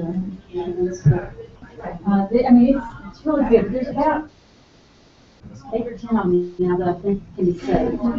But they can make cubes and it could be biocube or from any kind of cube, you can get information on. I think they have a website. Biography.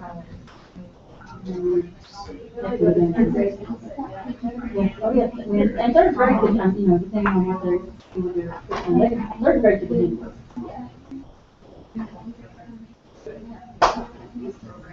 All right, if you will just turn your chair around when you have your web link created, then I'll know, and we'll get started on another one.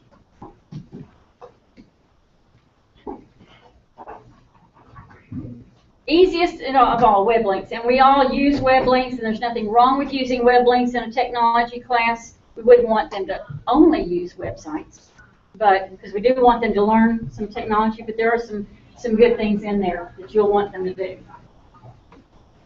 Okay. Next, create an item again. Next, we're going to do an activity. It's those times that you want to give them more than just a website, but you're not going to require them to submit something back to you. So I'm going to do an activity.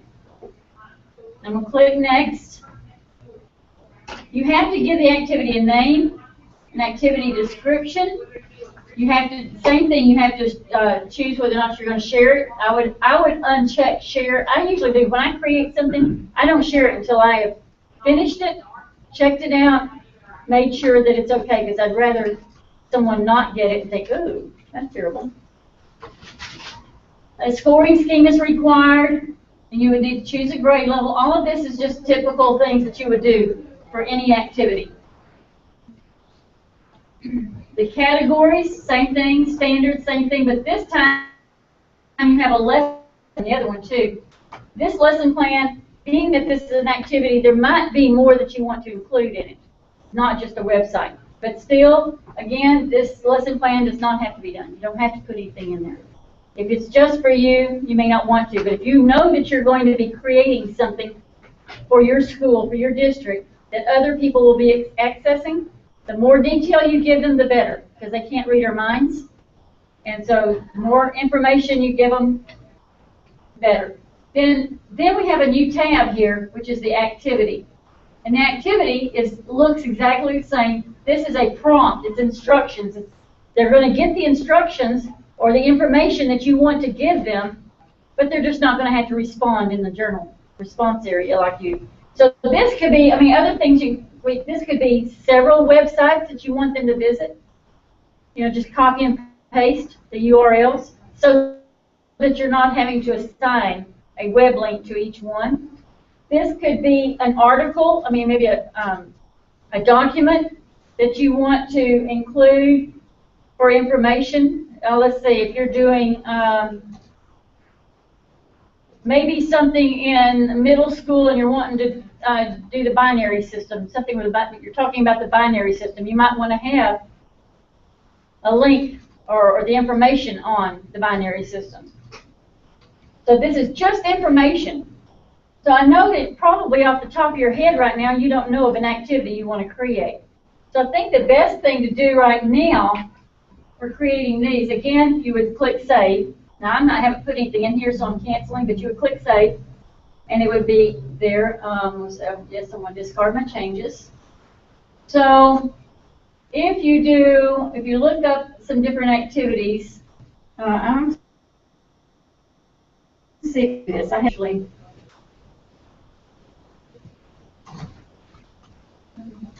We'll see what comes up. There's all kinds. But you can do a search and just look through some activities. So here is one. Remember, we're looking for the A. Oh, here's powers. Here's a video. Here's an activity. I don't know if this is good or not. It's for 9 through 12. This must be a high school math teacher that created this. It's on Algebra 3 exponential functions, Power of 10 video.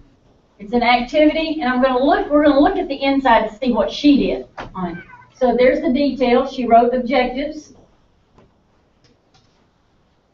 She did include a lesson plan. And that tells about the video. Also tells what to do in case you're using a Mac. Word, PDF.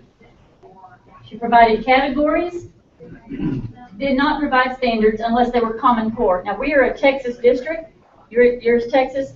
So if they did not put the TEKS in, they're not going to show up. If they put Common Core standards in, they're not going to show up for us.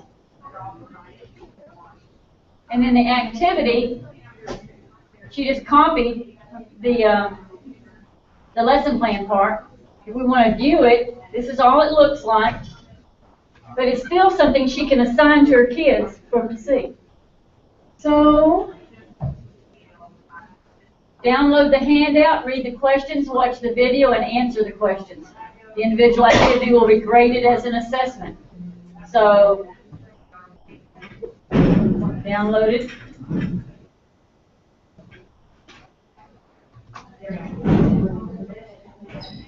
Just a document.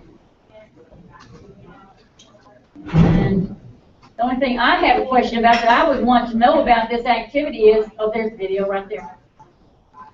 Table editing.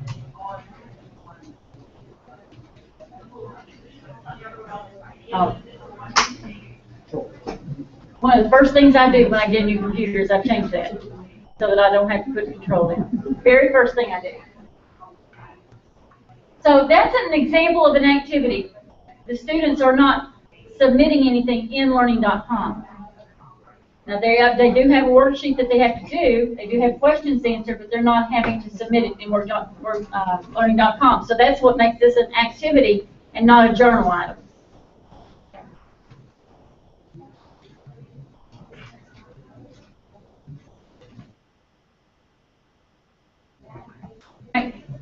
I don't know why I did activity. Let's see. I don't know. Here's what we're going to do. We will look up something that's common to all grade levels necessary at the beginning of the school year, and we'll do. I'm going to search digital citizenship.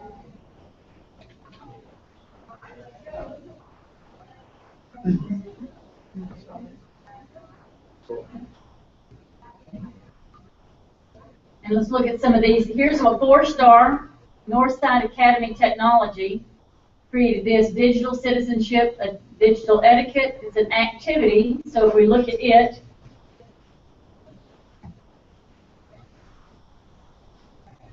there's a lesson plan. You know who published it. The lesson plan, they give a good, oh, look at the great lesson plan here. That you can look at, tweak for yourself. But here's some resources, terminology, with a link that they're going to go to. So it says click elementary beside digital etiquette. There's the direct link. This is for elementary, actually. Categories, standards. It does have the TEKS.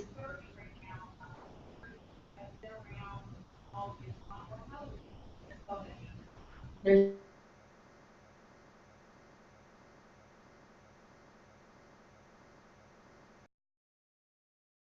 TEKS. We can look see what they did. They just put up. And I was doing this, I would have put the image up there and linked it to the website. Did a hyperlink to it. Still a pretty good lesson. You see how an activity doesn't really require anything on the student's part as far as submitting back questions about an activity.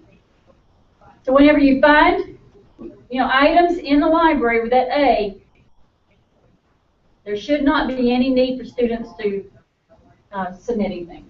In fact, there's no way for students to submit anything if you've created an activity.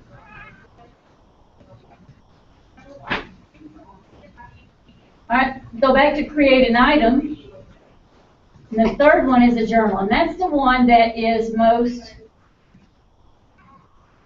involved, because you're going to have a way for the students to submit things back to you. So I'm going to click next. And all of this is going to look the same. Not really any different, is it? The only thing is you're just adding another piece. You're adding the response portion. So we had the details, the categories, the standards, the lesson plan, the activity, which really, I'm surprised it says activity there because it should say prompt instead of activity. It'll say prompt, and that is the top portion of the site of the lesson that they go to. And then the response template, you can add. You can actually copy anything here. You can type in questions for them to answer. You can just give them instructions to embed or give them instructions for attaching. And like, what I like to do though is kids are so used to seeing things that look exciting that at the very least, if I'm going to have just some blah instructions or something that's not really exciting in its content, I at least like to format it where it's colorful, easy to read, maybe add some images. And on here, if I did want to, let me go back to the activity, because this is the case with both activities and journal items. If you want to, and I don't have any files on here, but if there's an image, I'll tell you, well, just do something real quick.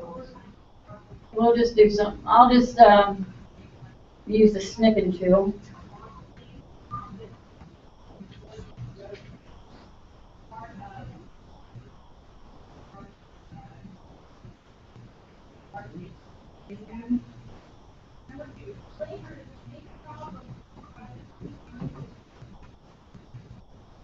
One more. I don't normally do it. One more. Yeah. Okay. There and there. I couldn't see it up there. So you could just, and if you wanted an image in there, I wouldn't want that much, but let's say I did want that much. File, save as, we'll put it on the desktop so she can get rid of it, or easy enough later. Then to do this project, to upload images, to upload documents, to upload, to create links, just go to File Manager, Browse, you have to click Upload, choose the file on the desktop. I'm really trying to be mindful of not putting too much. And then you upload it. There it is right there. When you click on it, you insert it, and it'll stick the image, whatever it is there, right there on the desktop in that area. So I would at least try to add something visually exciting for the kids if you're doing that. Otherwise, they're going to get so used to seeing all the learning.com lessons and games and things, and they're going to see something like this, and they're not going to think it's very good. When it might very, very well be good.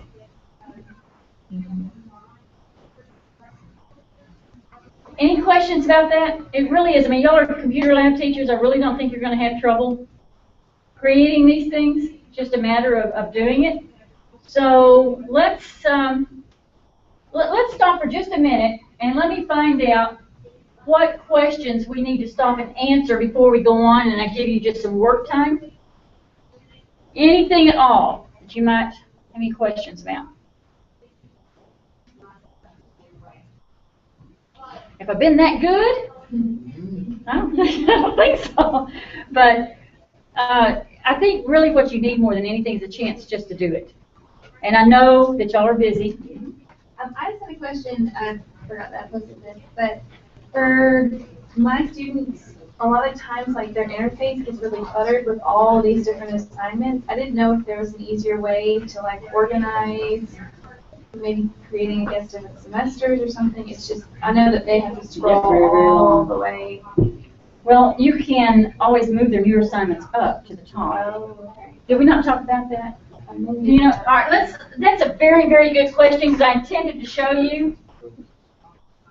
Let's go back, let me go back to, that's a great question.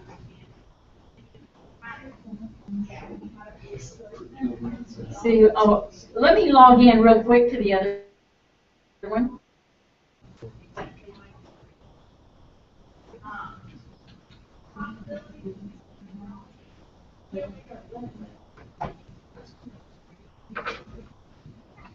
I know what you're saying, and that, you know, it's kind of a good problem to have because you're using it. Yeah. But I know it can be aggravation to the kids. Just for the little kids. All I right. think it's. So I'm trying to think. This one right here might have more lessons in it. All right, because I can see this list getting very, very long. In fact, if I were to put up my classes, my assignments, they're very, very long. Very long list. So you click on edit right here. Everyone take a look at this. This is how you can change the order of your assignments if you've never done this before. Click edit. This is how you get rid of them right here. But then you can move them up. So let's see sort of a problem. I put this one to last today. I just keep moving it up.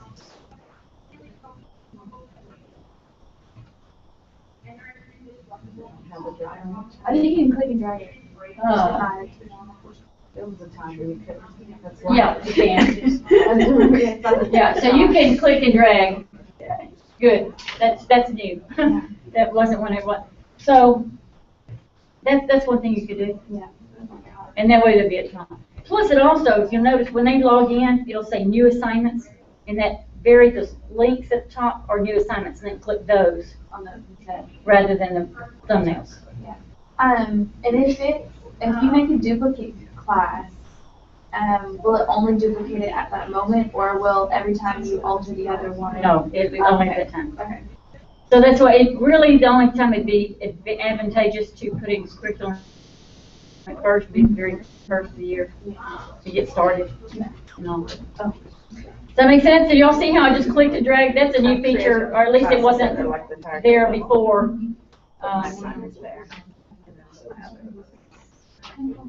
Okay, so one last thing while I'm in this one is I wanted to show you your pre-test scores today and what happens and discuss those, because this is something I had to actually work with and learn and play around with. And speaking of that, when you're learning learning.com a lot and using it, until you get very familiar with it, create a fake student or create yourself as a student in your class and do those things so that you can play around in the grade book and have some data and things. And that's what I had to do. I actually had to log in as another student. But I'm going to show you that here, in this grade book, this is a first pretest where 2D and 3D intersect. And then if I scroll over here, this is the second pretest. So 1, 2 of you completed it. This one's in progress. This one's completed. And even though you may have finished it, this is what I had trouble with. If this in process, so whoever student 1 was, I'm going to click on this, and I'm going to be able to go through and see what they did. See the answers. The reason that it's staying in progress is that they haven't gone back and corrected them. So what you could do in this case is, and this is why I had y'all do this, 2 pretests, because this is something I had to take a look at too. So what I would do in this case, and look at it, come up here to progress. It's going to tell you what they did, and y'all did what I asked you to do. And the prescribed curriculum for them. If you reset this student, right now you can say, you would want to reset it so that after they did that prescribed curriculum, then they could go back and test it and make sure that they've gotten it. So I'm going to reset for the student, reset, and now in the grade book you'll see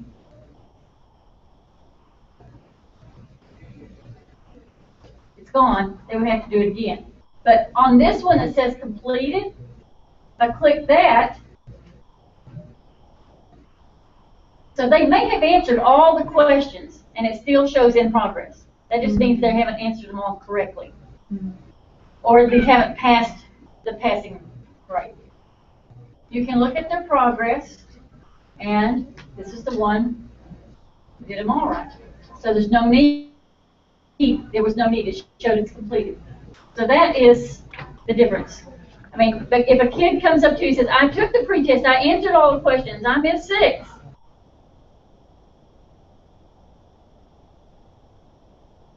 That's because you need to go back and either do those prescribed assignments, take that again, you can reset it so they can take it again, or you can actually go ahead and let them go on. So that was that. This is the project. It hasn't been started. This is the reflection piece. It hasn't been started. Looking at these assignments that I had created in here, this is a learning.com lesson. I know it because of the L. This was a dealing with cyberbullying. Learning.com lesson.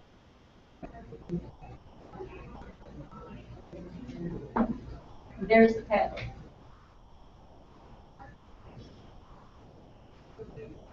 The Padlet did not change over here when I moved it up over here, though.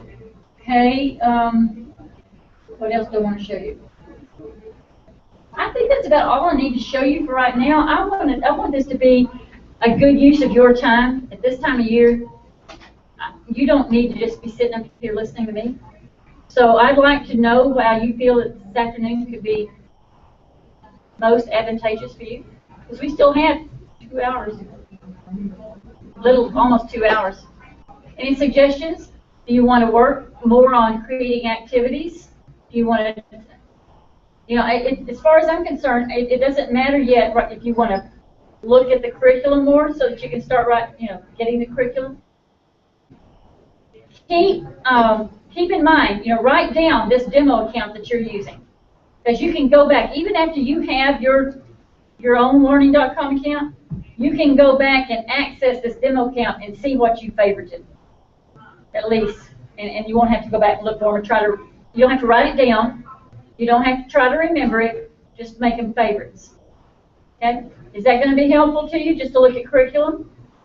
Okay, so let's say that at least for the next hour, where you have choice of looking at curriculum, discussing with others that teach your same grade level how you want to do anything, and we want to make this as useful for you.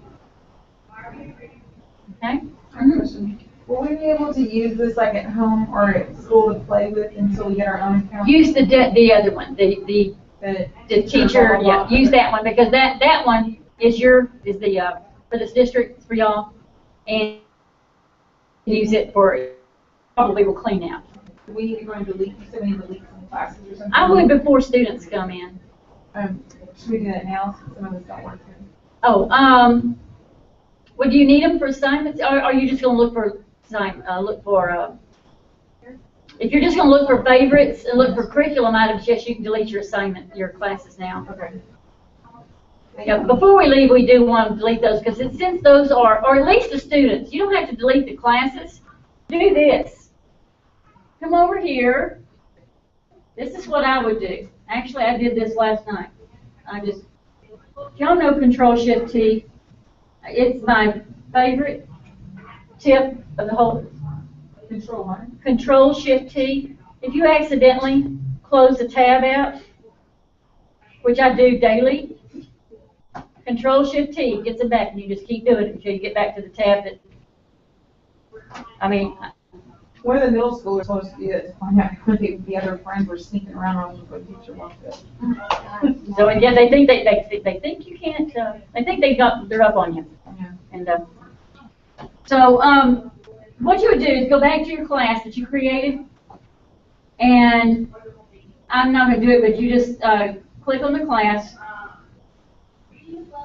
Click on this keyboarding class. I don't know if I have students in it or not. Go to the student tab and just click edit, and then X out all the students. That way your students are not going to be in any class. You can still have your class for reference. You can still have the assignments and all. I have a question real quick. So when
When you create a journal item, and I may not be able to do it right now, if you're logged in as the way you were logged in when you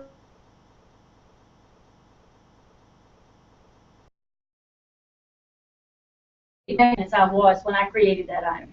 So you can only edit your own items, but I'm going to view this and show you what I mean. I went and took these screenshots. So what you could do, actually, that might be the easiest way for you to do it. Just go into one of these and just save the image as. You can actually even copy all this. Let's see. Let's see what happens.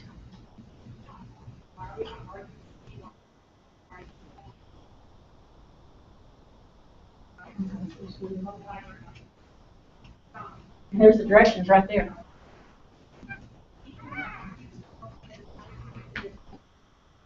I'm going to say